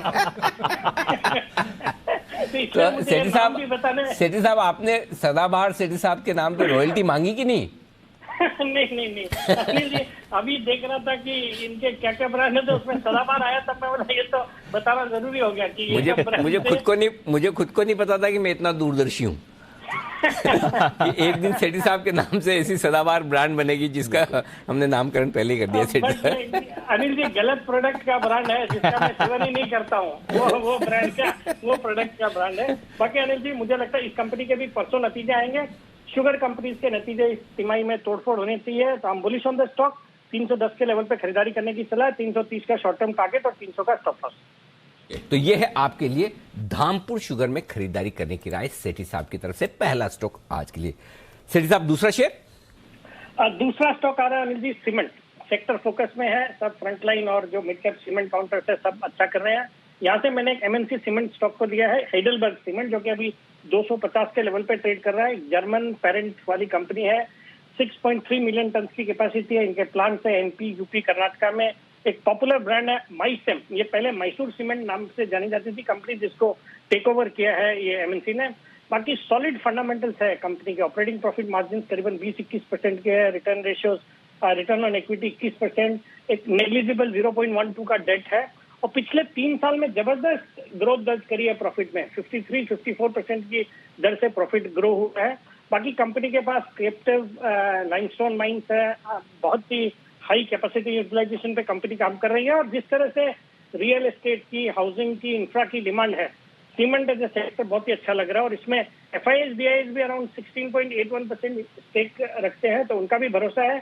प्लस आपके प्लूटस वेल्थ मैनेजमेंट अराउंड 2.21% और इवन बजाज होल्डिंग्स के पास भी इसमें 1.55% हिस्सेदारी है। तो स्टॉक पे मैं बुलिश हूँ। मुझे लगता है शॉर्ट टर्म में ये 270 तक के लेवल्स दिखा सकता है, 245 का स्टॉप लॉस है। ओके, तो ये है आपके लिए हिडलबर्ग सीमेंट में भी खरीदारी करने की राय सेठी साहब की तरफ से, और धामपुर शुगर में भी खरीदारी करने की राय। 245 का लगाइएगा स्टॉप लॉस और 270 के टारगेट के लिए। आइए, मार्केट तो तेज है, सब कुछ ठीक ही चल रहा है। इस बीच में एक अच्छी खबर हो रही है जी सर, खुशखबरी आपके लिए, सारे दर्शकों के लिए। अनुराग शाह की तरफ से हमारे संवाददाता अनुराग शाह हमारे साथ तैयार है, बता रहे हैं कि रिटेल कंज्यूमर्स के लिए क्या है अच्छी खबर। अनुराग बताइए, कुछ दिवाली पे बढ़िया खबर लाया आप? हाँ, देखिए, जिस तरह से दिवाली में ओवरऑल पॉजिटिव सेंटीमेंट रहा है और ट्रैक्शन दिखा है, डिमांड वगैरह बढ़ी है, तो यहाँ पर जो प्राइवेट बैंक्स हैं उनको काफी अच्छा रिस्पांस मिला है और उनके द्वारा जो ऑफर्स दिए जा रहे थे रिटेल लोन से जुड़े हुए, होम लोन से जुड़े हुए, ऑटो लोन से जुड़े हुए, तो वहां पर जो प्राइवेट बैंक्स है उन ऑफर्स को और एक्सटेंड करने का प्लान कर रहे हैं, हमारी जो जानकारी सूत्रों से मिली। और अभी अभी एक तो अनाउंसमेंट हो भी चुका है कोटक महिंद्रा बैंक का, जिनके जो फेस्टिव ऑफर थे वो आज खत्म हो रहे थे, लेकिन उन्होंने उसको 1 महीने तक बढ़ा दिया है। 10 दिसंबर तक जो है, अगर आप होम लोन लेते हैं तो 6.55% पे आपको होम लोन दिया जाएगा। इसके अलावा और भी जो दूसरे प्राइवेट बैंक है वो जो अपने फेस्टिव ऑफर है उसको कंटिन्यू कर सकते हैं दिसंबर तक। उसके पीछे 2 बड़ी वजह है। पहली वजह तो यह है कि डिमांड काफी अच्छी है, रिस्पांस काफी अच्छा है और बैंकों का जो पूरा फोकस है अब रिटेल लोन की तरफ है। और इसके अलावा दूसरी वजह है कि जो सरकारी बैंक है उनके द्वारा जो ब्याज दरों में काफी जबरदस्त ऑफर दिए गए हैं।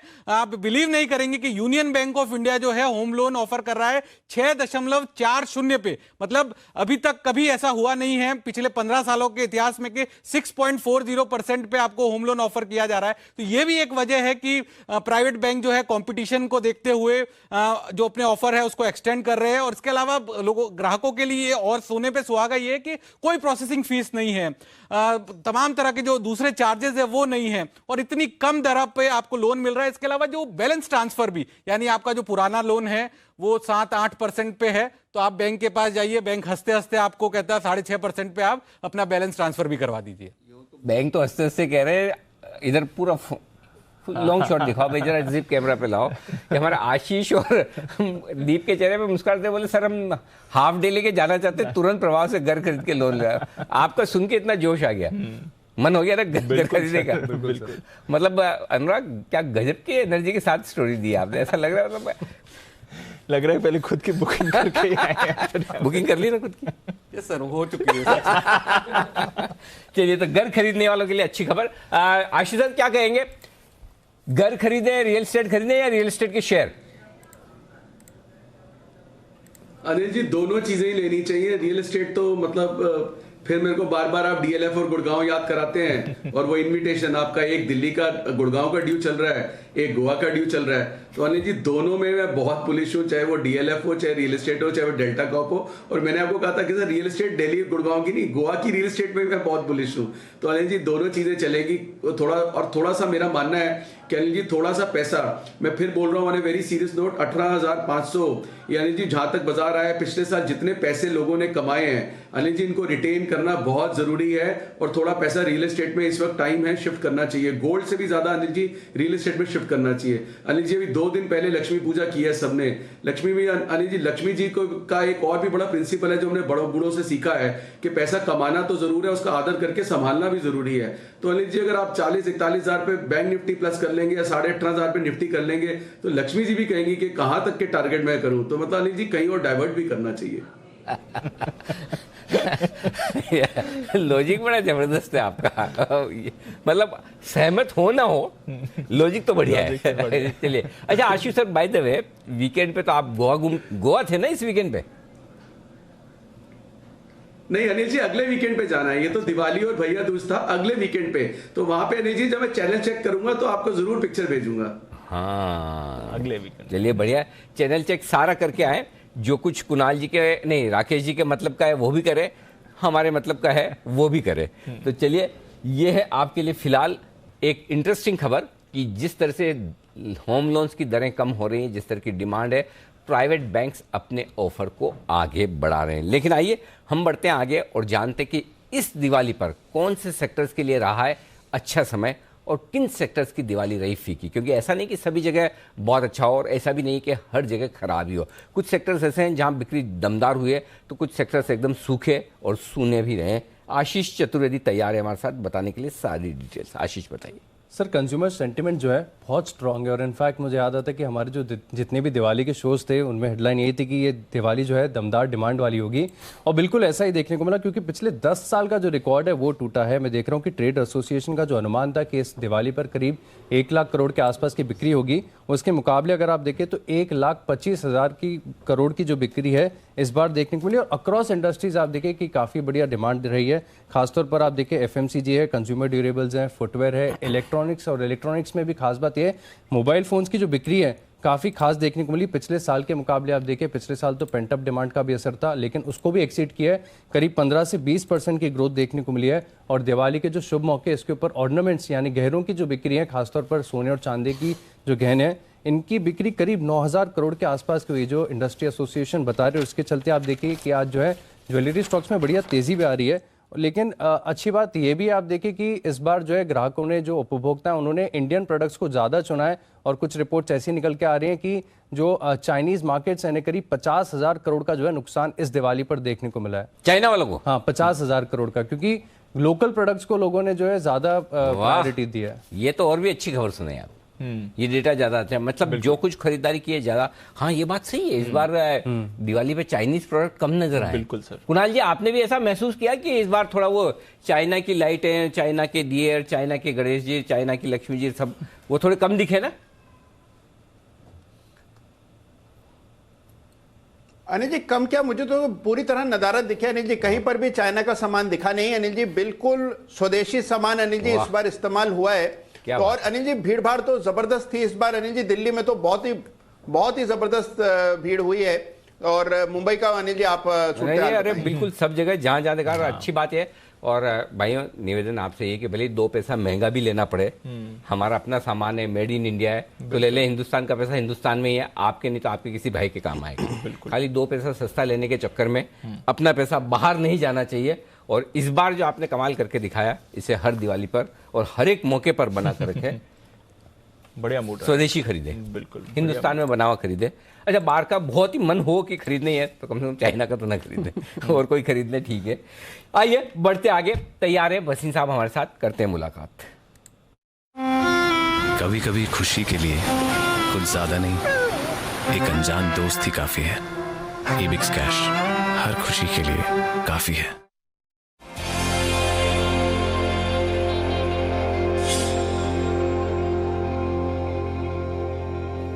स्वागत है आपका वसीम साहब। बताएं सर, क्या है अपडेट एक बार आपका, और क्या है आउटलुक भी सर? तो अनिल जी, बाजार तो अपने ही रुख में है, और हमने तो आपको दिवाली पर 18,200 के पास बोला था। वो लग रहा है दिवाली के अगले हफ्ते में ही आ जाएगा। मुझे लगता है कल 18,200 के दर्शन जरूर हो जाएंगे, कल नहीं तो परसों। और अब लार्ज कैप्स में मुझे फेवरेट लग रहे हैं। मिड कैप की रैली बहुत स्ट्रांग है। कल सुबह आपको बॉब दिया था बैंक ऑफ बड़ौदा, देखिए आज का टॉप गेनर है, 3.5% अप है। आपको और अपडेट दे दूं, डीवीज और इंडसइंड सेल पहले दिया था, वो शॉर्ट के लिए था। HBCL, बजाज ऑटो आपको दिवाली वाले दिन, Eicher motor, TCS, ACC, UltraTech, Dalmia cement, IGL, NTPC, ये सब आपके टारगेट्स ऑलमोस्ट हिट हो गए जो लास्ट वीक से हम आपको बता रहे थे। अभी भी मैं कहता हूँ, मैंने सुबह भी आपको गेल का IGL is hitting new highs, GAIL का 56 से 58 का भाव पक्का है, और मेरे हिसाब से इसी में चेष्टा करनी चाहिए Gales results. And now the volumes will be extremely strong in the next few quarters. अब आपके लिए 2 बाइज हैं, आप कहे तो मैं शुरू करूं। बिल्कुल सर, बताएं आज के बाय कॉल्स।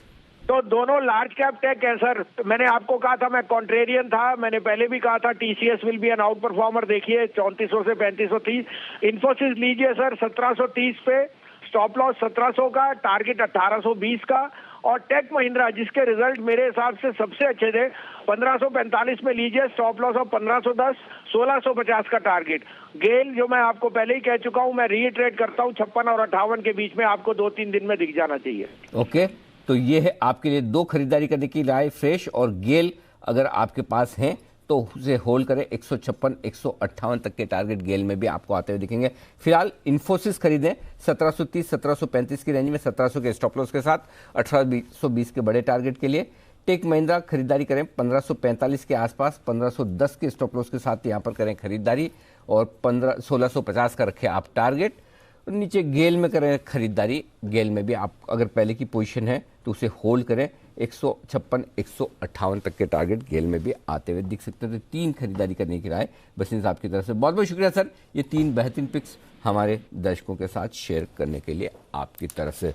तो ये है, और इस बीच बेहतरीन रिकवरी आती हुई दिखी है बाजार में, और बस वही 39,500 के आसपास आकर निफ्टी थोड़ा सा रुकता हुआ नजर आ रहा है। लेकिन एक और स्टॉक है जहां बढ़िया एक्शन दिखा है, वो है वेदांता।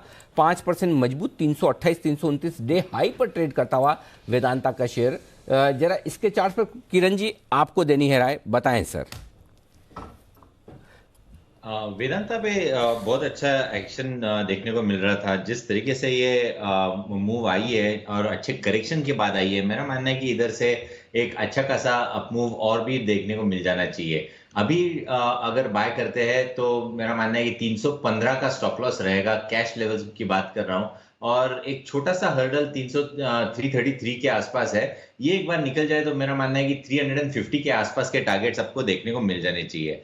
और अनिल जी, मेरे लिए प्लीज बिगुल बजवाई, एक बेहतरीन ब्रेकआउट देखने को मिल रहा है। बिल्कुल, तो बढ़िया ब्रेकआउट देखने को मिल रहा है। आइए देखते हैं कौन सा है वो स्टॉक। बिगुल, किरण का कमाल।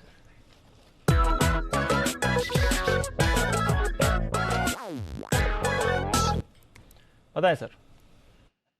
आवरली चार्ट्स पे, इंट्राडे चार्ट्स पे एक बेहतरीन ट्रेंड रिवर्सल प्राइस पैटर्न, जिसको हम इन्वर्टेड हेड एंड शोल्डर्स कहते हैं, इसका ब्रेकआउट देखने को मिल रहा है। स्टॉक का नाम है आईबुल हाउसिंग फाइनेंस। ये बाय करके चलना चाहिए। अभी 232 250 के आसपास ट्रेड कर रहा है। आपका स्टॉप लॉस 229 यानी सिर्फ 2.5-3 रुपए का रिस्क रहेगा।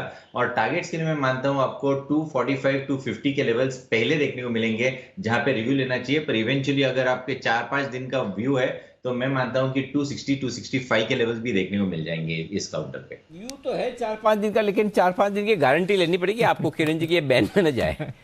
ले सकते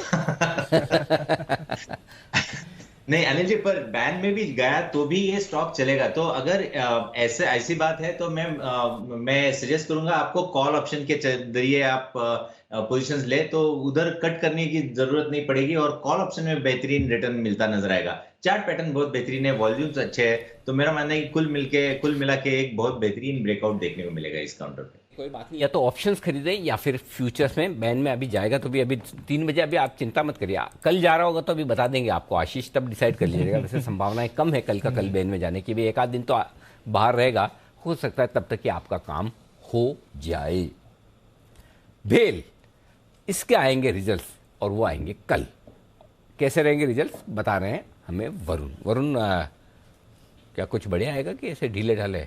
घाटा कम होगा, लेकिन घाटा होगा, इतना है। अच्छा, हाँ, घाटा कम होगा, घाटे में घाटा होगा। घाटे में घाटा घाटे में घाटा घाटा थोड़ा कम होगा। लेकिन अनिल जी तकलीफ यही है, हम अगर इसमें मुनाफे का अनुमान लगाते हैं ना तो भी कंपनी घाटा कर देती है। इसके लिए हमने घाटे का ही अनुमान लगाया इस बार कि घाटा ही करेगी ये कंपनी, और लगातार 7वीं तिमाही होगी जहां ये कंपनी है ना सीधा घाटा करने वाली है। पहले लॉस का फिगर आपको बता देता हूँ। लॉस करीब 99 करोड़ के आसपास आएगा। पिछले साल इसी क्वार्टर में 556 करोड़ के आसपास का लॉस था, और एबिटा फ्रंट पे करीब 6 करोड़ के आसपास के घाटे का अनुमान है। पिछले बार 632 करोड़ का लॉस था, तो लॉस जो है वो कम होगा, लेकिन अभी भी लॉस आएगा। एग्जीक्यूशन में सुधार है, उसका फायदा मिलेगा, और कम बेस जो है उसका फायदा भी कंपनी को मिलेगा। और इसके लिए अगर आप देख रहे हैं तो एक घाटा कम होगा और रेवेन्यूज में अच्छी खासी बढ़ोतरी होने वाली है। करीब 42% के आसपास की बढ़ोतरी जो है इस कंपनी के रेवेन्यूज में देखने मिलेगी। 3,695 करोड़ से बढ़ के 5,250 करोड़ के आसपास से आ सकती है।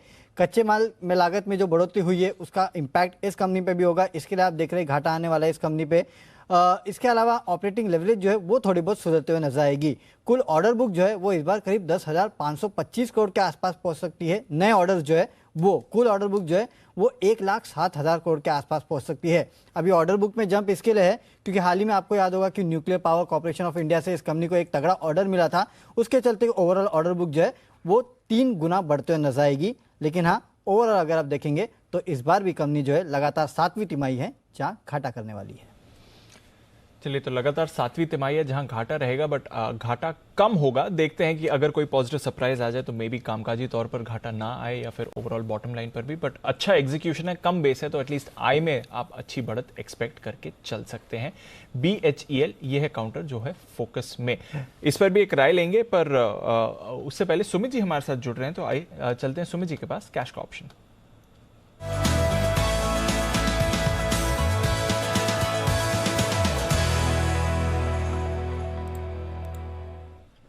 बताएं Sumit ji, good afternoon.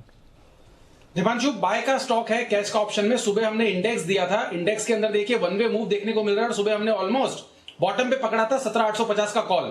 Target के भी 100 रुपए अभी ऊपर है, तो ये तो था अपडेट सुबह वाले कैश का ऑप्शन में। और अब स्टॉक स्पेसिफिक्स पकड़ा है जिसके अंदर ऑयल मार्केटिंग कंपनीज के अंदर मोमेंटम बिल्डअप हो रहा है। तो मेरे को लग रहा है कि बीपीसीएल का 430 वाला कॉल अभी 7 रुपए 60 पैसे 7 रुपए 65 पैसे पे ट्रेड कर रहा है, इसको लेने का सलाह रहेगा। ऑयल मार्केटिंग कंपनीज में एक एक करके मोमेंटम बिल्डअप हो रहा है। बीपीसीएल में पिछले 4 दिनों के हाई ब्रेक हो रहे हैं। मेरे को ऐसा लग रहा है बीपीसीएल 1-2 दिनों के अंदर ही यहां से 10 से 15 रुपए का मूव दिखाने को तैयार है। ऊपर में 440 रुपए से लेके 450 रुपए तक का मूव बीपीसीएल में देखने को मिल सकता है। इसके लिए बीपीसीएल का 430 वाला कॉल यहां पे सीएमपी पे खरीदारी करके चलने का सलाह रहेगा। नीचे में 5.5 रुपए का स्टॉप लॉस लगाना है। ऊपर में 11 रुपए से लेके 14 रुपए तक के टारगेट बीपीसीएल के 430 के कॉल के अंदर देखने को मिल सकते हैं। जिस तरह से ऑयल मार्केटिंग कंपनीज में मोमेंटम आ रहा है, बीपीसीएल अच्छा मूव दिखाना चाहिए। 430 का कॉल खरीदे 11 से 14 के टारगेट्स के लिए। बिल्कुल, तो राकेश जी, कुणाल जी को पसंद है HPCL, वागले साहब की पिक है IOC और अब सुमित जी की तरफ से BPCL पर आपके लिए खरीदारी की राय आ रही है। तो एक एक करके ऑयल मार्केटिंग कंपनीज यहीं पर आप भरपूर मोमेंटम बनते हुए देख रहे हैं। यहाँ पर आइए एक और बिगुल चार्ट कॉर्नर का राकेश जी, कुणाल जी के लिए।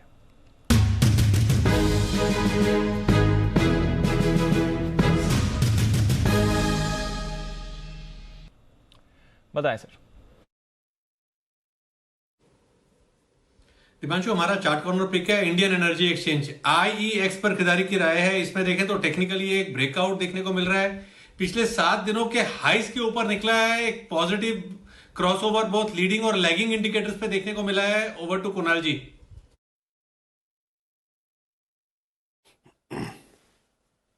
देखिए दीपांशु, दूसरा जो एक्सचेंज का स्टॉक लिस्टेड है यानी कि MCX का अगर आप चार्ट देखें तो उसमें भी एक ब्रेकआउट आता हुआ दिख रहा है। BSE के स्टॉक में तेजी है और अब बारी है IEX की, जिसमें कंसोलिडेशन करेक्शन पूरा होता हुआ दिख रहा है। आज ब्रेकआउट आया है और बहुत मुमकिन है कि वापस से 900 के लेवल्स जो कि इसके अभी रिसेंट हाइज हैं वहां तक ये स्टॉक एक तरफा चलेगा। तो इन स्तरों पर बाय करके चलने की हमारी राय है। स्टॉप लॉस रख लें 760 रुपए पर, 760 पर 20 रुपए नीचे स्टॉप लॉस रखें। पहला टारगेट होगा 825 रुपए का, दूसरा टारगेट 845 रुपए का। 845 के टारगेट के लिए IEX में खरीदारी कराएं। आपके मुंह में घुगी शक्कर का मिक्सचर। IEX चल गया। देखो, आपको इतने लोग दुआएं देंगे ना, आप सोच भी नहीं सकते कुणाल जी। मतलब आप अनिल जी जलेबी चाहिए? अनिल जी जलेबी चाहिए? जलेबी। आदमी साल भर मिठाई ना खाए, एक बार खा के आ गया तो कितनी तकलीफ बंसल जी और कुणाल जी दोनों को हो रही है। मतलब मेरे नजर लगा के छोड़ेंगे ऐसा लग रहा है मुझे। मतलब आप तो साल भर खाते, मैंने कभी कभी ऑब्जेक्शन भी नहीं लिया। लेकिन बिल्कुल चलिए, आइए आपको बहुत ही बढ़िया वाली जलेबी खिले, मुंह पानी आया है, ये खिलाई जाएगी। ओके, अच्छा, इतना आप मेहनत कर रहे हैं, IEX चला रहे हैं, तो सर थोड़ा IRCTC भी, कुणाल जी चार्ट देख लीजिए, उसके भी लगे हाथ।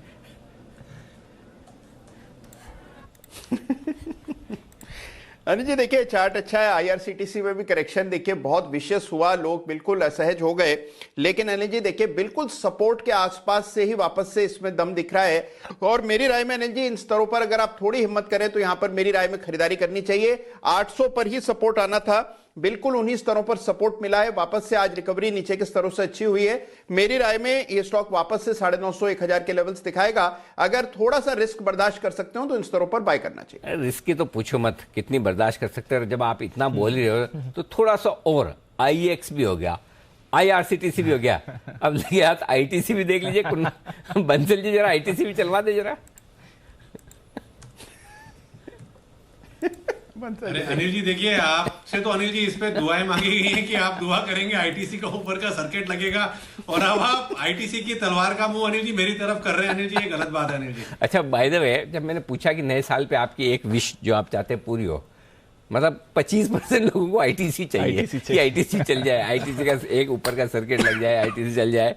तो अब मैं बोलना तो नहीं चाहता था, क्योंकि जैसे ही बोला अब आशु जी को समझ में आ गया कि एक्सपायरी का इनको कौन सा शॉर्ट कॉल देना है। बिल्कुल ये तो यही सैंपल ढूंढते हैं कहां पर लोग फंसे हुए हैं। बिल्कुल एक्सपायरी कोई बात नहीं, चिंता मत करे, 2-4 बार आशु जी मुस्कुराएंगे, लेकिन जब एक बार आप मुस्कुराएंगे तब तगड़ी वाली होगी।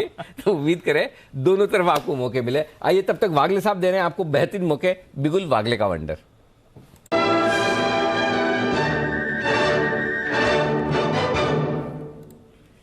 जी वागले साहब बताएं सर। अनिल जी, मेरा BTST कैन बैंक में होगा।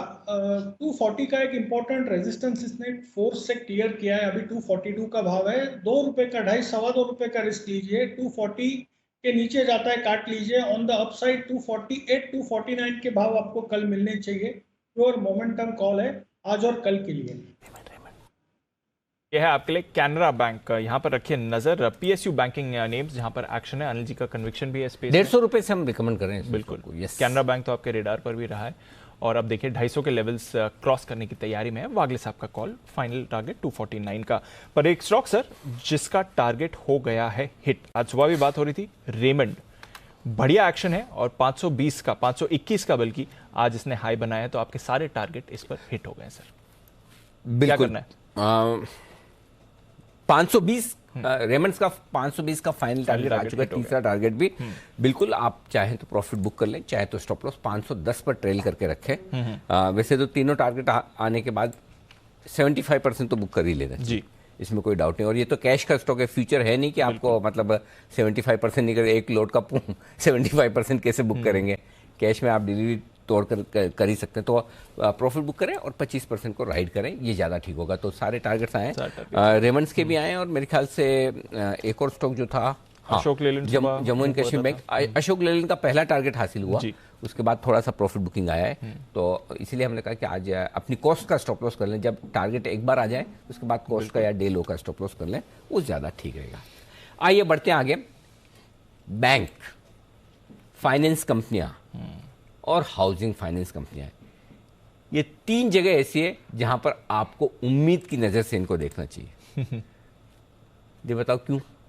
आपके हमारे लिए नहीं है, हाँ, बाकी सबके लिए। अच्छा, क्योंकि नौकरियां वही हैं। हाँ, जबरदस्त हायरिंग चल रही है, हाँ, तोड़ फोड़ जबरदस्त। कितनी चल रही है, कहां चल रही है, क्यों चल रही है, बता रही है पूरी रिसर्च के साथ। मानसी हमारे साथ है, मानसी बताइए। शुक्रिया अनिल सर। ये बैंक, हाउसिंग फाइनेंस, NBFCs में हायरिंग चल रही है, इसका सीधा ताल्लुक जो है रियल एस्टेट सेक्टर से है। हमने वही सोचा था, रियल एस्टेट कवर करते करते आज आपने बड़ा डाइवर्सिफाई कर लिया एकदम। Indirect diversification. लेकिन सर होम लोन की डिमांड जो है ना लगातार इतनी बढ़ रही है और इसी के चलते होम लोन डिपार्टमेंट में बैंक, NBFC और हाउसिंग फाइनेंस कंपनियों में बढ़ोतरी देखने को मिली है। मांग जो है होम लोन की लगातार बढ़ रही है और इसी के चलते हम हायरिंग लगातार देख रहे हैं। होम लोन डिपार्टमेंट की हायरिंग की मैं पर्टिकुलरली बात कर रही हूँ और इस डिपार्टमेंट की हायरिंग में करीब 22 से लेकर 25% तक की बढ़ोतरी देखने को मिली है। अट्रैक्टिव होम लोन रेट्स तो हैं ही हैं, इन्हें देकर ग्राहकों को काफ़ी हद तक बैंक, NBFCs, हाउसिंग फाइनेंस कंपनियां आकर्षित करने की कोशिश कर रही है और इस कोशिश में कामयाबी भी मिल रही है, क्योंकि लॉकडाउन के बाद रियल एस्टेट सेक्टर को जो शानदार प्रतिसाद मिला और घर खरीदार के एक अलग ही तरीके के माइंडसेट अब सामने आते हुए दिखे हैं घर खरीदने को लेकर। पहले जहां पर छोटे घर या रेंटेड घरों में रहने की यहां पर लोग पसंद करते थे, अब सही तौर से बड़े घर और साथ ही अपना घर खरीदने के लिए ज़्यादा पसंद लोगों की आती हुई दिख रही है। यहाँ पर ज़्यादा रुझान है, इसी के चलते होम लोन की डिमांड लगातार बढ़ती हुई हम देख रहे हैं। ग्रामीण और शहरी दोनों ही इलाकों में होम लोन की डिमांड बढ़ी और इसी के चलते ग्रामीण और शहरी इलाकों में भर्तियों में भी बढ़ोतरी हम देख रहे हैं।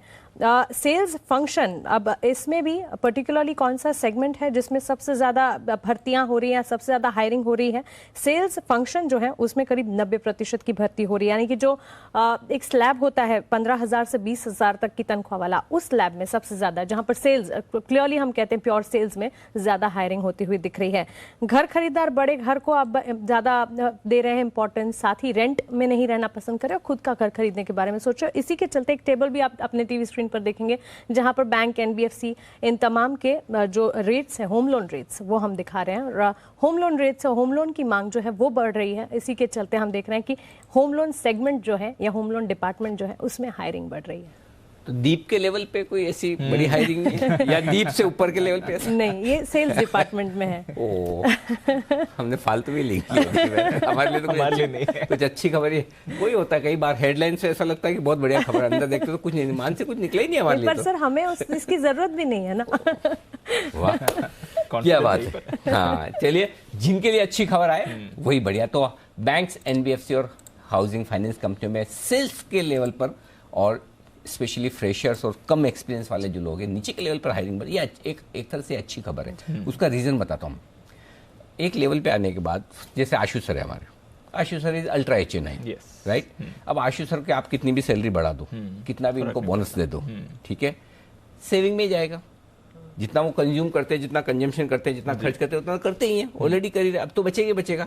लेकिन यही कोई आदमी जो 20-25 हज़ार रुपये कमाता है महीने के, अगर उसके आप 2-5 हज़ार भी बचाते हो, कंजम्पशन बढ़ता है उसका, बिल्कुल, और वो इकोनॉमी में सीधे आता है। आशु सर सहमत है ना आप? अनिल जी, वो एक्चुअली क्या होता है कि आपकी बात मतलब वो तो ठीक है, लेकिन वो दीपांशु जानता है कि अनिल जी वो ब्रांड्स अपग्रेड हो जाते हैं। तो जो आप बाटा और हर्ष पपीज की बात करते हैं फिर ऊपर चले जाते हैं। ओके, तो थोड़ा सा ऐसा नहीं है, लग्जरी और प्रीमियम क्या करना है, शॉपिंग में भी इजाफा तो होता है। अल्ट्रा HNI तो ऑलरेडी मतलब हाई प्रीमियम है। अब 5 स्टार में आप रह रहे हो तो 5 स्टार भी एब्सोल्युटली, उसमें भी स्वीट लेंगे और बड़े प्रेसिडेंशियल स्वीट। ओके, तो चलिए, कंजम्पशन जबरदस्त है, हायरिंग जबरदस्त है, ये पूरी रिसर्च आपने देखी मानसी की तरफ से। अच्छा, कुछ कुणाल जी, राकेश जी भी कुछ कहना चाहते हैं। राकेश जी।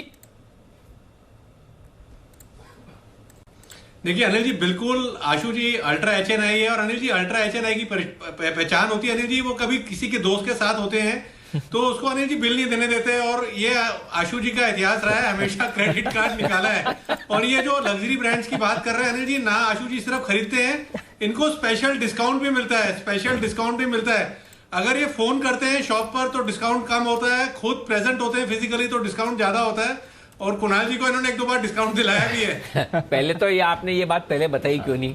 आशु जी कब से मुझे गुड़गांव के लिए और गोवा के लिए आमंत्रित करे थे, मैं तो इसी डर से अब तक हाँ नहीं कर रहा था कि बिल मुझे भरना पड़ेगा। आप पहले ही बता देते बिल आशु जी ही देंगे तो मैं इतनी जल्दी आराम से हाँ कर देता। और रात दूसरा सवाल डिस्काउंट वाला, तो डिस्काउंट इसलिए नहीं दिया जाता कि आशु जी, मतलब इसलिए दिया जाता आशु जी को कि उनको पता है कि अगर मेरे पोर्टफोलियो वाले शेयर पर आशु जी की नजर पड़ गई क्योंकि भाई आशु जी को डिस्काउंट कौन देगा? जो आशु जी को पहचानता है, पहचानते कौन है? मार्केट के लोग, इन्वेस्टर्स। उसे मालूम है शॉर्ट कॉल दे दिया तो वो भारी पड़ जाएगा, इससे बढ़िया आशु जी को डिस्काउंट दिया जाए। तो ये वजह है, आशु जी बहुत बढ़िया डिस्काउंट एंजॉय करते हैं और करते रहे। आप भी जो इनके साथ जाएं तो आपको भी मिले, ये अच्छी बात है। आइए, सुमित जी तैयार है अपने सुपर हिट शेयर के साथ।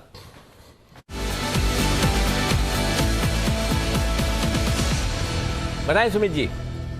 अनिल जी, बाय का स्टॉक है, स्टॉक का भाव चल रहा है 95 रुपीज 90 पैसा। स्टॉक का नाम है उषा मार्टिन। स्टॉक के अंदर ब्रेकआउट है, रिसेंट के स्विंग हाई ब्रेक हो रहे हैं।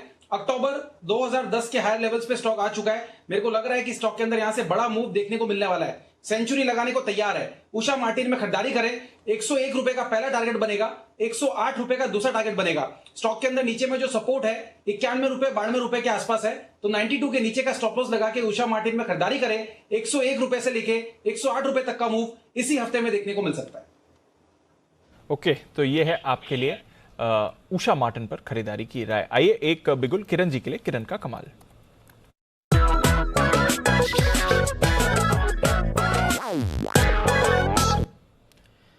बताएं सर। दीप, ये पोजिशनल कॉल रहेगा, 8 से 10 ट्रेडिंग सेशंस के लिए रहेगा और मैं ऑप्शंस के जरिए ट्रेड इनिशिएट करने की सलाह दूंगा।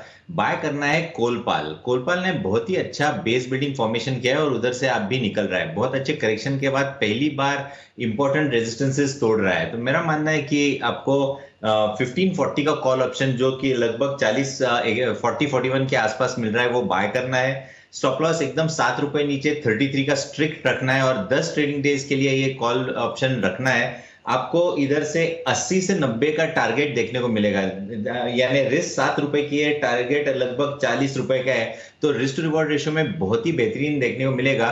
तो आपको कोलपाल का 1540 का कॉल ऑप्शन बाय करने की सलाह है 8 से 10 ट्रेडिंग सेशंस के लिए। ओके, तो कोलगेट पामोलिव 1540 का कॉल ऑप्शन खरीद कर चलें। कंजम्पशन का एक और काउंटर जहां पर आपको बढ़िया मूव आ रही है। पर आइए इंडेक्स पर एक बढ़िया मूव लेते हैं। स्वागत करते हैं निफ्टी के निशानेबाज नितिन मोरारका साहब का।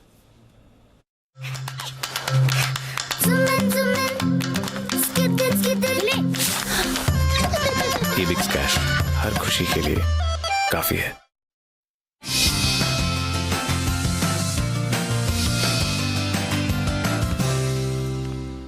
गुड आफ्टरनून नितिन सर, बताएं क्या करना है। देखिए, आज हम बैंक निफ्टी पे बुल कॉल स्प्रेड लेंगे या तेजी की पोजीशन बनाएंगे और बैंक निफ्टी पे 39,400 की कॉल ऑप्शन खरीदेंगे और प्रीमियम हेज करने के लिए 39,700 की बेचेंगे, जो 140-145 में आपकी बनती है। स्टॉप लॉस होगा 100 रुपए का और टारगेट होंगे करीब 250-260 के। ऐसा लग रहा है कि बैंक निफ्टी यहाँ से कल के दिन में पॉजिटिव मूव लेना चाहिए और बैंक निफ्टी में बुलिश व्यू रखना चाहिए, इसलिए हम बुल कॉल स्प्रेड ले रहे हैं। और बैंक निफ्टी को जो लीड करना चाहिए, इसमें एक और स्टॉक है जो मुझे लग रहा है कोटक बैंक यहाँ से लीड कर सकता है बैंक निफ्टी को। और उसमें आज ओआई घट रहा है, यानी कि वहाँ पे शॉर्ट कवरिंग की चांसेस लग रहे हैं मुझे कोटक बैंक में। तो कोटक बैंक की हम कॉल ऑप्शन पे बेट कर सकते हैं, 2100 की कॉल ऑप्शन जो करीब 59-60 के आसपास अभी मिलती है आपको। इसका स्टॉप लॉस होगा 45 रुपीज का और ऊपर टारगेट इसके बन सकते हैं 90 रुपए का। यानी कि हम बैंकिंग में कोटक बैंक पे बेट कर सकते हैं और bull call spread bank Nifty में लेके जा सकते हैं।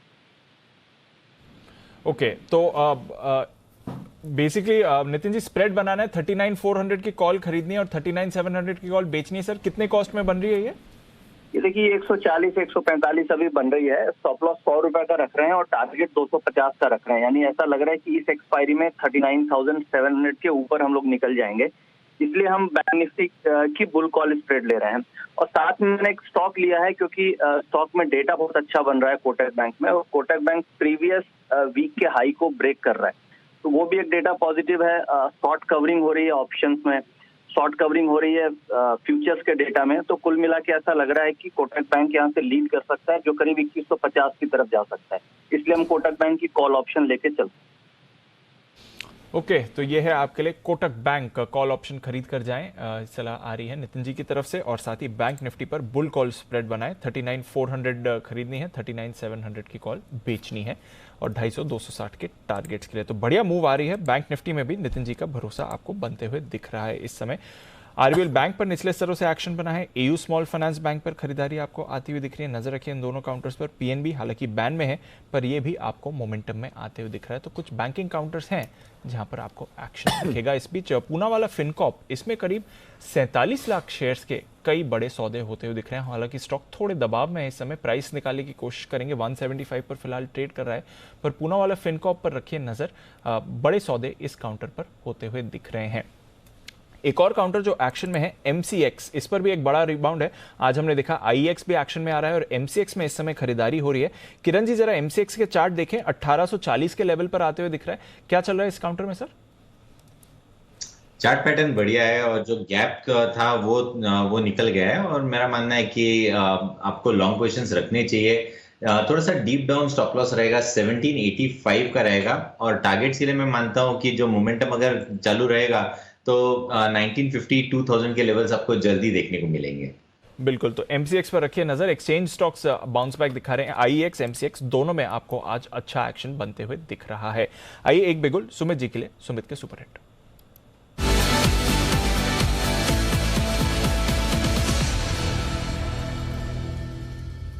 बताएं सुमित जी। दीपांशु, बाय का स्टॉक रडार पे आया है। स्टॉक का भाव चल रहा है 489.90, 490 रुपया। स्टॉक का नाम है आईजीएल। इंद्रप्रस्थ गैस के अंदर मोमेंटम बन रहा है। एक स्टॉक अच्छी खासी करेक्शन के बाद स्टॉक में लोअर लेवल से बाउंस बैक देखने को मिला है और आज एक स्ट्रॉन्ग कैंडल फॉर्म हो रही है। तो ये स्टॉक ऐसा लग रहा है यहां से 500 रुपए का लेवल ब्रेक करने को तैयार है।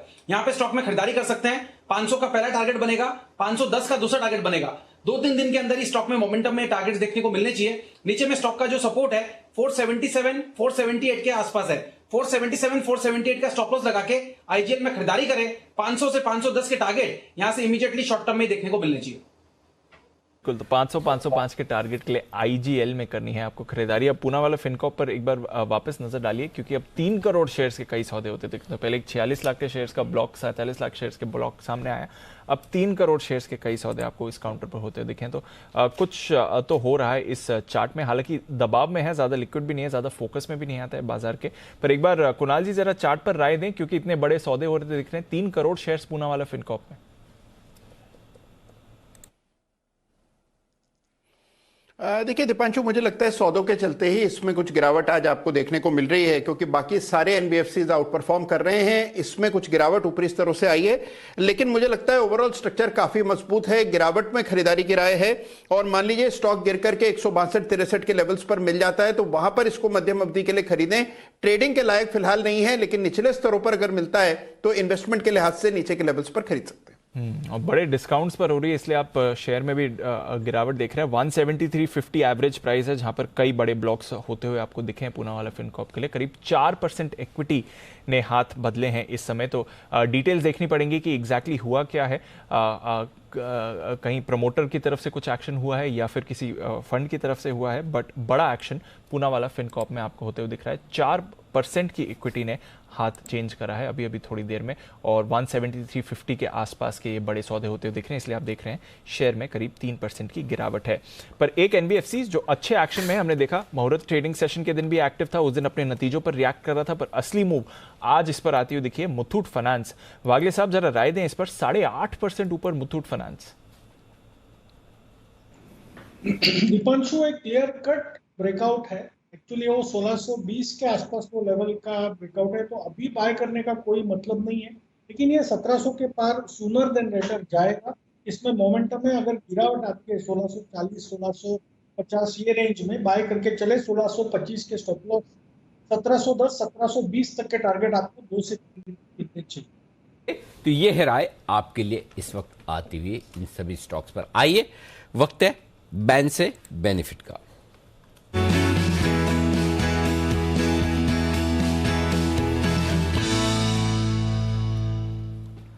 बताएं आशीष, 2 स्टॉक हैं, एस्कॉर्ट्स और पीएनबी। बिल्कुल सर, एस्कॉर्ट्स और पीएनबी दोनों स्टॉक हैं, और दोनों स्टॉक में से कोई भी बैंड से बाहर नहीं आ रहा। एस्कॉर्ट्स की फिलहाल 95% है, पीएनबी करीब 91% के आसपास चल रहा है मार्केट वाइड पोजीशन लिमिट। तो स्टॉक बाहर तो नहीं आ रहा, लेकिन एंट्री हो रही है सन टीवी की 105 करीब 106% ही हो गई है। तो 95% के आंकड़े को अच्छी तरीके से क्रॉस कर दिया है। सन टीवी तो पक्का बैन में आ रहा है। तो 3 हो जाएंगे कल? 3 हो जाएंगे। ओके, ठीक है। तो सन टीवी बैन में जा रहा है, और बैन में जाते वक्त अगर किसी की लॉन्ग या शॉर्ट पोजीशन कुछ भी है, सुमित जी जरा इसके चार्ट्स और वायदा कारोबार के डेटा दोनों देखिए सन टीवी के। क्या करना है, जिनकी लॉन्ग हो उनको भी एडवाइस कीजिए, जिनकी शॉर्ट हो उनको भी कीजिए। अनिल जी, लॉन्ग वाले एक बार बुक कर लेंगे तो बेटर रहेगा, क्योंकि आज एक ऊपरी लेवल से सेलिंग प्रेशर दबाव भी देखने को मिला है। फ्रेश बाइंग स्टॉक के अंदर 590 600 के ऊपर ही आएगा। जब तक ये लेवल नहीं टूटेगा तब तक थोड़ा सा दबाव और साइडवेज मूव देखने को मिल सकता है। नीचे में स्टॉक में 560 तक के लेवल देखने को मिल सकता है। तो इसको बैन में से वापस से बाहर निकलने दीजिए, तब इसके अंदर एक अच्छी तेजी बनेगी। स्टॉक नीचे में 560 के लेवल तक आता है तो लोअर लेवल्स पे खरीदारी बनेगी, और एक बार फ्रेश बाइंग यहाँ पे वेट करे, लोअर लेवल्स पे डिप्स पे खरीदारी करनी होगी। ओके, तो ये है आपके लिए सन टीवी जिस पर आपको रखनी है नजर। तो थीम आज के लिए क्लियर है, आप देख रहे हैं सन टीवी तो बैन में आने की तैयारी में है, बट एनबीएफसीज, पीएसयू बैंक्स, वहां पर आपने बड़ा एक्शन देखा है। कंजम्पशन स्टॉक्स में एक्शन देखा है। मेटल्स थोड़े सुस्त हैं, पर एक मेटल काउंटर जहां पर आप बड़ी मूव आते हुए देख रहे हैं, वेदांता सुबह से ही एक्टिव है। 4% ऊपर वेदांता आपको ट्रेड करते हुए दिख रहा है। अनिल जी, लग रहा है कि बाजार का फोकस वेदांता पर वापस आ रहा है थोड़े कंसोलिडेशन के बाद, स्पेशली ऐसे बाजार में जहां पर बाकी मेटल्स में एक्शन नहीं है। वेदांता पर हम अच्छी मूव देख रहे हैं सर, 4% ऊपर इस समय। बढ़िया, हाँ, अच्छा मूव आया। और दीपा काफी लंबे समय के कंसोलिडेशन के बाद वापस 318 320 के लेवल से निकला। मुझे लगता है वापस से वही 338-40 तक की, 335-40 तक की रेंज में जाने की ट्रेडिंग मूव आ रही है, आ सकता है, संभावना है। एक बार 338-40, फिर 360-65 जहां तक पहुंचा था, और वहां से करेक्ट होकर नीचे आया था। बाकी तो बढ़िया है ये, कोई वो तो आपने 400 तो आपने पोजिशनली बोला है, 450 तक के टारगेट आ ही चुके थे। 450 फिर से हो जाएगा, धीरे धीरे कोई मूव आ जाएगी। तो चलिए रखिए नजर वेदांता पर। एक बार जरा चार्ट पर बंसल जी की भी राय ले लें। बंसल जी, आज 4% ऊपर वेदांता। देखिए दिवांशु, बढ़िया टेक्निकल स्ट्रक्चर है। स्टॉक ने ऊपर के एक बड़ी वाली नेकलाइन को तोड़ा था और नेकलाइन को तोड़ने के बाद स्टॉक में करेक्शन आई है। बेसिकली 355 356 की एक बड़ी वाली नेकलाइन थी, उसको स्टॉक ने तोड़ा, तोड़ने के बाद करेक्शन आई और आज करेक्शन के बाद स्टॉक के अंदर काफी समय बाद एक पॉजिटिव क्रॉसओवर देखने को मिला है, 315 के ऊपर निकला है। तो जिनके पास है होल्ड करें, करेक्शंस पर खरीदारी की राय होगी। ओके, तो ये है आपके लिए वेदांता जिस पर आपको रखनी है नजर। बढ़िया एक्शन इस काउंटर पर आते हुए दिख रहा है। इस बीच कुछ और काउंटर जहां पर मूव आ रही है, लिकर स्टॉक की हमने बात करी, रैडिको खेतान भी एक्शन में आ रहा है। 2-2.25% ऊपर आपको रैडिको खेतान भी इस समय ट्रेड करते हुए दिखेगा। एक और काउंटर जहां पर अच्छी मूव है, कंजम्पशन ट्रैवल रिलेटेड ही है, वीआईपी इंडस्ट्रीज। एक बार जरा सुमित जी वीआईपी के चार्ट्स देखें, अच्छी मूव आ रही है 8.5%। यहां से भी और मूव देखते हैं और ऊपर का मूव देखने को मिलेगा वीआईपी के अंदर। 600 के ऊपर क्लोजिंग आने का मतलब हो गया ये स्टॉक यहां से 700 रुपए तक का मूव आने वाले दिनों में दिखाने को तैयार है। स्टॉक में ब्रेकआउट है, आज का कैंडल बहुत स्ट्रांग है, 700 रुपए तक के लेवल शॉर्ट टर्म में ही देखने को मिलेंगे। पोजीशन होल्ड करें, कोई भी डिप आता है तो खरीदारी करें। बिल्कुल, तो पोजीशन होल्ड करें, कोई भी डिप आता है तो खरीदारी करके चलें। बट एक्शन है वीआईपी इंडस्ट्रीज में भी आज के ट्रेडिंग सेशन में अच्छी मूव ये दिखाते हुए जा रहा है। केपीआर मिल्स लगातार हमारे रेडार पर है, सिटी साहब भी इसके बारे में बात करते हैं। आज भी देखें 6-6.5% ऊपर केपीआर मिल्स ट्रेड कर रहा है, बल्कि डेज हाइपर और फ्रेश अप मूव अभी अभी केपीआर मिल्स में एक आती हुई दिख रही है। किरण जी जरा इस चार्ट पर नजर डालें, लगातार एक्शन में ही रहता है केपीआर मिल्स, क्या चल रहा है यहाँ पर और यहाँ से कुछ और एक्शन एक्सपेक्ट करें सर? बिल्कुल करनी चाहिए दीप, जो मोमेंटम है वो बिल्कुल जारी रहने की प्रोबेबिलिटी बहुत है। स्ट्रॉन्ग वॉल्यूम्स के साथ चल रहा है और अभी मेरा ट्रेलिंग स्टॉप लॉस 525 रहेगा और टारगेट्स के लिए मैं मानता हूं कि ओपन ब्लू स्काई टेरिटरी में है, तो रेजिस्टेंस बिल्कुल देखने को नहीं मिल रहा है। नेक्स्ट जो लेवल साइकोलॉजिकल लेवल है वो सीधा 600 की आती है, तो 600 के आसपास एक बार रिव्यू ले, पर आपको ट्रेलिंग स्टॉप लॉस का इस्तेमाल करने की सलाह है। और दीप मेरे लिए एक बिगुल बजाई है, एक ब्रेकआउट देखने को मिल रहा है बीटीएसटी के लिए। बिल्कुल एक बिगुल किरण जी के लिए, किरण का कमाल।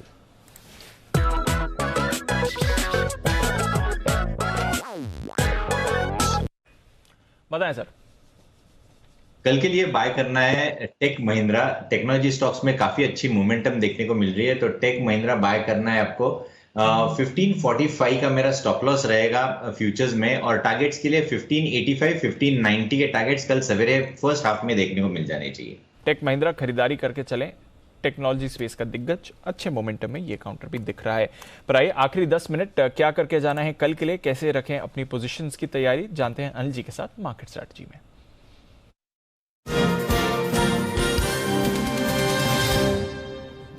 अनिल जी, ठीक लग रहे हैं ग्लोबल संकेत, कुछ ज्यादा बदलाव नहीं हुआ है, बट डाउ फ्यूचर्स पर रखिए नजर सर, क्योंकि बाकी चीजें ठीक है, डाउ फ्यूचर्स में अब बड़ी मूव आ रही है।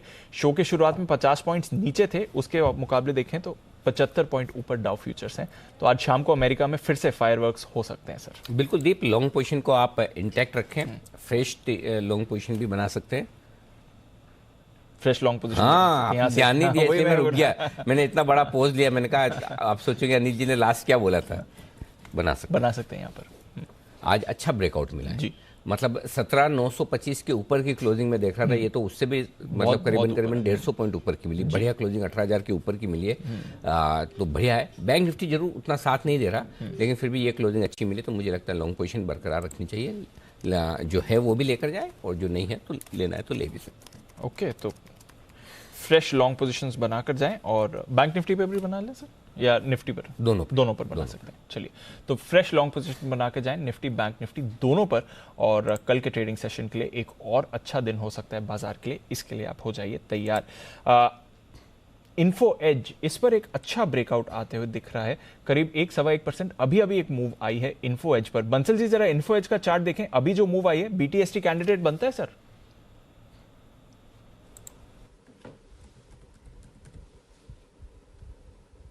देखिए दीपांशु, अभी जो मूव आया है इसमें अभी एक पॉजिटिव क्रॉसओवर तो देखने को मिला है, बट नई खरीदारी के लिए थोड़ा सा रुकेंगे दीपांशु। ऊपर में लेवल्स की वेट करेंगे, 6190 6190 की लेवल्स की वेट करेंगे टूटने की। एज ऑफ नाउ 6175 के अराउंड चल रहा है, तो जिनके पास है वो यहाँ पर होल्ड करें 6150 के स्टॉप लॉस के साथ। 6190 के ऊपर फ्रेश खरीदारी की राय होगी। ओके, तो 6190 के ऊपर फ्रेश खरीदारी करनी है इन्फो एज में, पर अपने रेडार पर जरूर रखें इस काउंटर को क्योंकि अच्छी तेजी के साथ ये मूव कर रहा है। बैंक ऑफ बड़ौदा, अनिल जी, मुहूर्त ट्रेडिंग सेशन का स्टॉक ऑफ द डे भी था। 108 के टारगेट से 106 का इसने अभी अभी हाई बनाया है, तो अच्छी मूव बैंक ऑफ बड़ौदा पर भी आ रही है। पोजीशन इस पे भी होल्ड करनी चाहिए 100%, बिल्कुल कोई सवाल ही नहीं। मतलब अभी तो जिस तरह का मूव आ रहा है उसको देखते हुए बिल्कुल डीप 100% होल्ड करनी चाहिए। बिल्कुल, तो बैंक ऑफ बड़ौदा पर होल्ड करें पोजीशन। किरण जी जरा एक चार्ट चेक भी दे दें, किसी ने अगर ट्रेड नहीं लिया है तो क्या BTST कैंडिडेट बनता है बैंक ऑफ बड़ौदा? बिल्कुल बनता है, और ये बहुत ही अच्छा चार्ट पैटर्न है। एक मुझे लगता है कल के लिए 109 110 के फर्स्ट टारगेट देखने को मिलेंगे, इससे भी बाहर चला जा सकता है। बिल्कुल स्ट्रेंथ है इस स्टॉक में। मेरा मानना है कि पोजिशनली तो बहुत बड़े टारगेट्स है, पर कल के लिए एक पहले 110 के रहेंगे और दूसरा 113 के रहेंगे। ओके, तो 110 और 113 के टारगेट्स रखिए बैंक ऑफ बड़ौदा। ये मुहूर्त ट्रेडिंग सेशन के दिन स्टॉक ऑफ द डे में रेकमेंड किया गया था। अच्छी मूव आ गई है और यहाँ से अभी और अच्छी मूव आएगी, और थोड़ी देर में एक और बढ़िया स्टॉक भी आपके लिए आ रहा है अनिल जी की तरफ से कल के 2000 में, तो उसका भी आप करें इंतजार। पर कुछ और काउंटर्स जहां पर आपको मूव आती हुई दिख रही है, दोनों अदानी ग्रुप स्टॉक्स भी एक्शन में है। अदानी पोर्ट्स, अदानी एंटरप्राइजेस, नजर रखिए। अदानी एंटरप्राइजेस 5-5.5% ऊपर, अदानी पोर्ट्स में आप बड़ी मूव आते हुए देख रहे हैं। पर आइए अनिल जी की तरफ से बिगुल कल के 2000 का।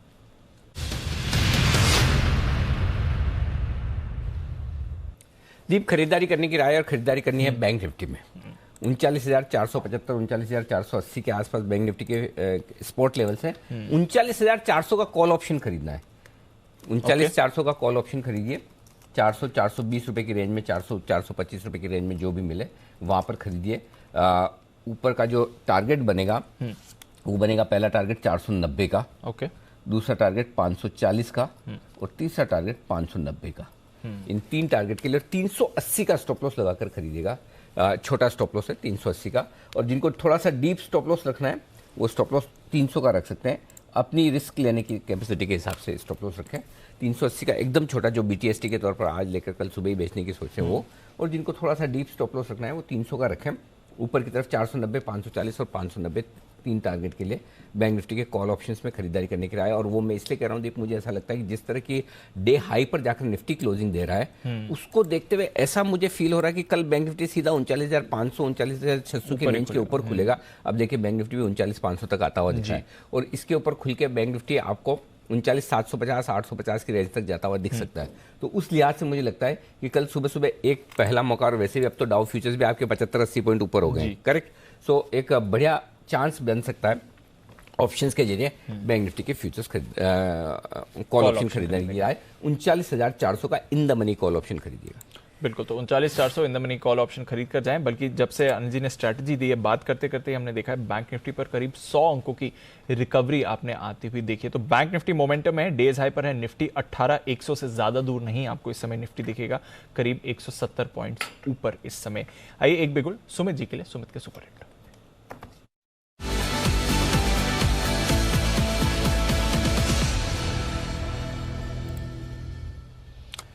बताएं सुमित जी। बिल्कुल दीपांशु, बैंक निफ्टी ऊपर जाने को तैयार है, क्योंकि मेरे पास जो स्टॉक आया है वो भी दिग्गज बैंकिंग स्टॉक है और उसके अंदर मोमेंटम बना है। स्टॉक का भाव चल रहा है 2120। स्टॉक का नाम है कोटक बैंक। कोटक बैंक के अंदर पिछले 4 दिनों के हाई ब्रेक हुए हैं, और ये स्टॉक का जो अभी क्लोजिंग देखने को मिल रहा है उसके हिसाब से मेरे को लगता है कि ये स्टॉक कल और आने वाले दिनों में एक अच्छा परफॉर्मेंस दिखाएगा। नीचे में जो सपोर्ट है 2050 2060 के आसपास का है, तो वो स्टॉप लॉस लगा के कोटक बैंक के अंदर खरीदारी करे। ऊपर में 2180 से लेके 2220 तक का मूव इमीडिएटली शॉर्ट टर्म में कोटक बैंक में देखने को मिल सकता है। ऑप्शंस के जरिए भी यहां पे ट्रेड लिया जा सकता है। 2120 वाला कॉल 52 रुपए 53 रुपए पे अभी ट्रेड कर रहा है, इसको लेने का सलाह रहेगा। नीचे में 28 रुपए का स्टॉप लॉस लगाएं। ऊपर में 70 रुपए से लेके 80 रुपए तक के टारगेट कोटक बैंक के 2120 के कॉल के अंदर देखने को मिल सकते हैं, और स्पॉट लेवल के हिसाब से 2170-80 का इमीडिएट टारगेट होगा, 2220 का दूसरा टारगेट होगा। खरीदारी करें, इसी हफ्ते में एक अच्छा मूव ऊपर की तरफ देखने को मिलना चाहिए। ओके, तो यह है आपके लिए सुमित जी की तरफ से कोटक बैंक का एक क्विक बिगुल। किरण जी के लिए, किरण का कमाल।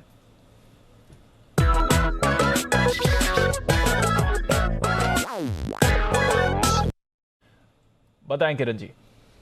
दीप, मैंने कोई बताया नहीं कि मुझे बिगुल चाहिए। मैं टेक महिंद्रा का कॉल मैंने दे दिया है। अच्छा, चलिए, तो टेक महिंद्रा का कॉल था किरण जी की तरफ से। एक बिगुल रहा किरण जी के लिए। अब जब भी नेक्स्ट कॉल आएगी वहां पर उनसे ले लेंगे। पर बढ़िया ट्रेडिंग सेशन रहा है आज के लिए, और शुरुआती सुस्ती की वजह से काफी मौका भी मिला आज लोगों को एंट्री करने का, और अगर आपने सुबह की स्ट्रैटेजी सुनी हो और फॉलो करी हो तो फिर बढ़िया आपके लिए दिन भी रहा मुनाफे के लिहाज से। पर आइए क्लोजिंग की तरफ चलते हैं, और अच्छे ट्रेडिंग सेशन में हम देख रहे हैं काफी सारे स्टॉक्स हैं जिन्होंने परफॉर्म किया है, बट ऑयल मार्केटिंग कंपनीज यहां पर अच्छी move I. HPCL, IOC, BPCL इन तीनों काउंटर्स में दमदार मोमेंटम रहा, बल्कि निफ्टी का टॉप गेनर आज IOC है 4.5% की तेजी के साथ। टाइटन ज्वेलरी की सेल्स दमदार रही इस फेस्टिव सीजन, और हम देख रहे हैं 4.5% ऊपर टाइटन का शेयर आपको दिखा। बजाज फिनसर्व में अच्छी खरीदारी रही, साथ ही हमने देखा सीमेंट स्टॉक्स बजिंग थे, अल्ट्राटेक था सबसे आगे, टेक महिंद्रा में अच्छा एक्शन था, ग्रासिम में खरीदारी आपने देखी, Kotak bank, HDFC, NTPC, Tata Motors, Eicher, Infosys, ITC यहां पर भी आपने अच्छी खरीदारी देखी। जो सुबह अनिल जी एक ट्रेंड आइडेंटिफाई कर रहे थे कि हर सेक्टर से पार्टिसिपेशन है और हर सेक्टर के लीडर्स आगे हैं, बिल्कुल वैसा ही ट्रेंड आपने बाजार में देखा। उसके सामने इंडसइंड बैंक 10.5% की गिरावट जो लोन गिविंग मामले में विसल ब्लोअर के एलिगेशन थी, उसके बाद हमने देखा स्टॉक पर रिएक्शन, नतीजों का रिएक्शन डिवीज लैब पर 5% नीचे, साथ ही M&M, SBI थोड़ी मुनाफा वसूली आज, साथ ही Hindalco, Asian paints, ICICI, TCS, HCL tech और एक्सिस यहां पर गिरावट। रिलायंस इंडस्ट्रीज एकदम सपाट हुआ है बंद। वायदा कारोबार का टॉप गेनर वर्लपूल 9% की तेजी, जेके सीमेंट अच्छी खरीदारी, कैनरा बैंक अच्छा एक्शन, इस पर भी आपको आते दिखा, साथ ही IEX, BEL, Adani enterprises, Pfizer, Bata, ICICI Pru, Bharat forge, Bajaj Finserv, Vedanta कुछ और काउंटर्स थे जहां पर आपने खरीदारी का मोमेंटम देखा। Bank of Baroda, United breweries और यूनाइटेड स्पिरिट्स यहां पर भी जबरदस्त एक्शन रहा। सन टीवी बैन में आने की तैयारी 5% नीचे, वोडाफोन आइडिया करीब 3.5% की गिरावट, इंडिया मार्ट इस पर गिरावट थी, औरबिंदो फार्मा आज शाम को आएंगे नतीजे, देखते हैं कैसे रहते हैं, पर उससे पहले 2% सुस्ता stock, Oberoi realty, Ipca labs, Gujarat gas, Crompton, Metropolis, SBI cards, M&M, Dixon tech, Alkem और एबिट कुछ और काउंटर्स जहां पर आपने वीकनेस बनती हुई देखी। तो ओवरऑल थोड़ी सुस्ती कुछ ब्रॉडर मार्केट काउंटर्स में थी, बट फ्रंटलाइन स्टॉक्स और लगभग हर सेक्टर से थोड़ा थोड़ा पार्टिसिपेशन आ जाते हुए हाई पर बंद होता हुआ दिख रहा है दीप एक और स्टॉक, और वो है आईबुल रियल, बड़े दिनों बाद 190 के ऊपर की क्लोजिंग देने को तैयार है, और जम्मू एंड कश्मीर बैंक भी 48 रुपए के आसपास की क्लोजिंग देने को तैयार है। जो आज सुमित जी ने आइडेंटिफाई किया, ये स्टॉक भी अच्छी मजबूती के साथ बढ़ता और बंद होता हुआ आपको नजर आएगा। जबरदस्त एक्शन कैश मार्केट के कई सारे स्टॉक्स में आपको देखने को मिलेगा, वहाँ पर गजब का एक्शन हुआ है। बारबेक्यू नेशन एक और बहुत हाल ही की लिस्टिंग तो नहीं कहेंगे, लेकिन नए खिलाड़ियों में से एक है, 15% ऊपर बंद होता हुआ दिख रहा है। VRL लॉजिस्टिक्स ये 14% ऊपर बंद होता हुआ दिखा है, यहाँ पर भी जबरदस्त एक्शन बना है। मंगलम ऑर्गेनिक्स, कपूर बनाने वाली, दिवाली पे कपूर काफी बिका है, ऐसा लगता है 1100 रुपये तक पहुंचता हुआ मंगलम ऑर्गेनिक्स, यहाँ पर अच्छी तेजी बनती हुई दिखी है। VIP इंडस्ट्रीज 10% का दमदार उछाल, लॉजिस्टिक कंपनियों में लगातार खरीदारी होती दिख रही है। गति देख लें, VRL देख लें, यहाँ पर तगड़ी खरीदारी आज के सेशन में होती हुई आपको नजर आएगी। तो ये है आपके लिए आज का पूरा एक्शन इस वक्त का होता हुआ दिख रहा है आपके लिए। आइए बढ़ते आगे और बाजार सेटल हों, क्लोजिंग बेसिस पर फाइनल क्लोजिंग कहाँ आती है वो देखते हैं।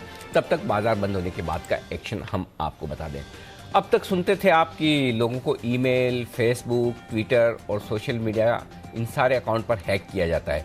हैकर्स ने लाखों करोड़ों लोगों के ईमेल को हैक करने के लिए बाजार में बिकने के लिए डाल दिया है, और ये मामले गंभीर थे, लेकिन उतने गंभीर नहीं जितना अब मैं आपको बताने जा रहा हूँ। ये ध्यान से सुनिएगा जी सर। और कुणाल जी, राकेश जी, स्पेशली एक तो कुणाल जी को बहुत ध्यान से सुनना है, दूसरा आशीष सर को ध्यान से सुनना, अल्ट्रा HNI है बराबर है, और कुणाल जी भी उसी कैटेगरी में आते हैं, और बंसल जी आपको तो इसलिए सुनना है कि आप एंजॉय कर पाए इनको सुनते हुए देखकर। तो खबर ये है कि हैकर्स ने इस बार आपके डीमेट खातों को संभालने वाले CDSL की KYC विंग को अपना निशाना बनाया है। हैकर्स ने 4.25 करोड़ से अधिक निवेशकों की फाइनेंशियल और पर्सनल डेटा चुराए हैं। आज शाम 4:56 यानी कि 5 बजे हमारी खास पेशकश, आपकी खबर आपका फायदा। इस शो में हम इसी पर करेंगे बातचीत। हम जानने की कोशिश ये करेंगे कि इन्वेस्टमेंट से जुड़ी जानकारी, हैक होने के क्या क्या खतरे हैं, इससे बचने के लिए आपको क्या करना चाहिए, और ये सब बताने के लिए हमारे साथ होंगे हिमांशु पाठक साहब जो कि फाउंडर है साइबर X9, और जितेंद्र जैन साहब होंगे जो जाने माने साइबर एक्सपर्ट हैं, और संदीप जैन साहब होंगे जो जाने माने साइबर एक्सपर्ट नहीं, जेम्स के एक्सपर्ट है, हमारे मार्केट वाले। डीमेट का मामला है भाई, इन्वेस्टर्स का मामला, तो जैन साहब तो होंगे ही, तो संदीप जैन साहब भी होंगे, डायरेक्टर ट्रेड स्विफ्ट ब्रोकिंग के, जो बताएंगे कि इन्वेस्टर्स के लिए क्या रिस्क है क्या नहीं। तो इन सबसे आप समझिएगा शाम 5 बजे इस खास शो में डीमेट पर डाका। ये विशेष प्रोग्राम मिस मत कीजिएगा। ये तो हम सबको मालूम है कि टर्म प्लान आपके परिवार की आर्थिक सुरक्षा के लिए काम आता है, पर क्या सिर्फ बेसिक टर्म प्लान लेना काफी है? जानेंगे ऐसे कौन से राइडर्स के बेनिफिट हैं जो आप टर्म इंश्योरेंस के साथ लेकर जोड़ सकते हैं और अपने इंश्योरेंस को और मजबूत बना सकते हैं। साथ ही एक बड़ा सवाल है कि टर्म प्लान किस उम्र तक लेना ठीक रहेगा और कितना लेना ठीक रहेगा। टर्म प्लान ऐसा प्लान है जो आप जानते हैं कि जिसमें पैसा अगर जिसने इंश्योरेंस कराया है उसकी मृत्यु हो तो ही मिलता है, वो भी पीछे वालों को, वापस खुद के जीते जी कुछ नहीं आता, ठीक है ना। सो ऐसे में टर्म प्लान लेने का सही तरीका क्या है? शाम 6:30 बजे ये होगा हमारा विशेष शो, टर्म इंश्योरेंस के 3 एक्शन प्लान। ये मिस मत कीजिएगा, ये विशेष शो है। और हमारे साथ कार्यक्रम में शामिल होंगी फिनसेफ इंडिया की फाउंडर मृन अग्रवाल और साथ ही प्रतिभा गिरीश होंगी फिनवाइस की फाउंडर। इन दोनों से हम करेंगे टर्म इंश्योरेंस पर पूरी बातचीत। और आज से ठीक 5 साल पहले, अगर आपको याद ना हो तो याद दिला दूं, रात 8 बजे हंगामा हुआ था, है ना? याद तो होगा सबको, कौन कहाँ था, क्या कर रहा था और जो अफरा तफरी हुई थी। यानी कि ठीक 8 नवंबर को रात 8 बजे हुई थी नोटबंदी, यानी कि डीमोनेटाइजेशन। इन 5 सालों में न सिर्फ कैश बल्कि डिजिटल दोनों ही तरह के ट्रांजैक्शन बढ़े हैं। इन 5 सालों में कैश कितना कम हुआ है, डिजिटल ट्रांजैक्शन कितने बढ़े हैं, नोटबंदी के इन 5 सालों में इकोनॉमी कितनी बदली है और बदलती इकोनॉमी के साथ नकदी बाजार में ज्यादा सर्कुलेट हो रही है या कम, इसी पर करेंगे हम विस्तार से बातचीत। नोटबंदी खरी या खोटी, आज रात 8 बजे हम इसी पर बात करेंगे। और इसमें मामला क्या है, इंडिया 360 डिग्री, इस पर हम बात करेंगे कि देश में नोट छापने का अधिकार है आरबीआई के पास। सरकार और आरबीआई कैसे तय करती है कि कितने नोट छापे जाएं? आपको लगता है नोट छप के आ जाए, जैसे मतलब अगर खाली ऐसे छाप के देना तो फैक्ट्री लगा दे हर शहर में एक, है ना? लेकिन ऐसा होता नहीं है। नोट कितने छपेंगे, क्यों छपेंगे और उसकी सीमा क्या होगी, ये सरकार और आरबीआई मिलकर तय करते हैं। ऐसे में आपके मन में सवाल आने चाहिए, अगर नहीं आ रहे तो गलत बात है। सवाल ये आना चाहिए कि नोट छापकर सरकार गरीबी खत्म क्यों नहीं कर देती, सबको बांट दो जितने बांट, कौन सा ज्यादा, कागजी तो है, इनकी तो है, लेकिन ऐसा नहीं है। इसी पे आज हम समझाएंगे आपको कि मामला क्या है। नोट छापने की पूरी इनसाइड स्टोरी, नोट छपाई की इनसाइड स्टोरी, ये है हमारा रात का 8 बजे का इंडिया 360 डिग्री में मामला क्या है, ये विशेष शो मिस मत कीजिएगा। ओके, तो ये है आपके लिए पूरा का पूरा एक्शन। अगर आप पैनलिस्ट में से किसी को कोई याद हो, 8 नवंबर 2016 को रात 8 बजे जब आपने पहली बार सुना कि नोटबंदी हो रही तो क्या कर रहे थे, क्या पहला रिएक्शन आया? अगर किसी को कुछ पता हो तो हाँ कुणाल जी बताइए, जरा अपनी यादें ताजा कर लीजिए, जरा बताएं। अनिल जी, मुझे अच्छे से याद है अनिल जी, जैसे ही घोषणा हुई उसके तुरंत बाद अनिल जी पहला काम मैंने कराया, जो बचा कुचा कैश था अनिल जी उससे पेट्रोल भरवाया, क्योंकि उस समय अनिल जी पेट्रोल जो है वो पेट्रोल पंप पर चल रहे थे नोट, तो अनिल जी लंबी कतार थी और काफी मतलब आधा घंटा पौना घंटा इंतजार करने के बाद पेट्रोल भरा नहीं। बहुत लोगों के साथ तो ऐसा हो जिनको उधार दे रखा था ना, बोलो ले लो लाके पहले, अरे भाई इतने सालों से मांग रहे हो नहीं दिया, आज ले लो पुराने नोट। लेकिन ठीक है, वो भी एक टाइम था, बड़ा जबरदस्त था, मतलब क्या नहीं देखा, क्या नहीं सुना, वो भी एक लाइफ में मतलब क्या बोलना चाहिए, once in a lifetime kind of अनुभव था, चाहे वो हो चाहे कोविड हो, एक once in a lifetime में, क्योंकि ये ऐसी चीजें जो शायद जिंदगी में दोबारा आपको देखने सुनने को नहीं मिलेगी, तो इंटरेस्टिंग चीजें थी। चलिए बढ़िया है, तो आज शाम को ढेर सारा एक्शन है जी बिजनेस पर, और आपको क्वालिटी प्रोग्राम, क्वालिटी कंटेंट देखने को मिलेगा, हल्ले गुल्ले वाली पॉलिटिकल डिबेट से दूर। हालांकि है ऐसा पॉलिटिकल न्यूज ना हो ऐसा नहीं है, न्यूज है, क्योंकि मैं दिन में बैठा था हमारी टीम के साथ में, मैंने पूछा भाई शाम का एजेंडा क्या है, तो सब बता रहे, मतलब जी आप भी तो थे, है ना, तो एक दो तो पॉलिटिकल, मैंने कहा भाई थोड़ा कम कर लो, फिर उन्होंने मेरी बात मान ली, मैंने कहा ठीक है खबर बता दो, लेकिन हल्ला गुल्ला वाला नहीं। सो काम की चीजें आपके जो है वो सारी की सारी बताएंगे। विदा लेने का वक्त है। कुणाल जी, राकेश जी, आशु सर, सुमित जी, वागले साहब, आप सबका बहुत बहुत शुक्रिया हमारे लिए वक्त निकालने के लिए, और किरण जी का भी दिल से धन्यवाद।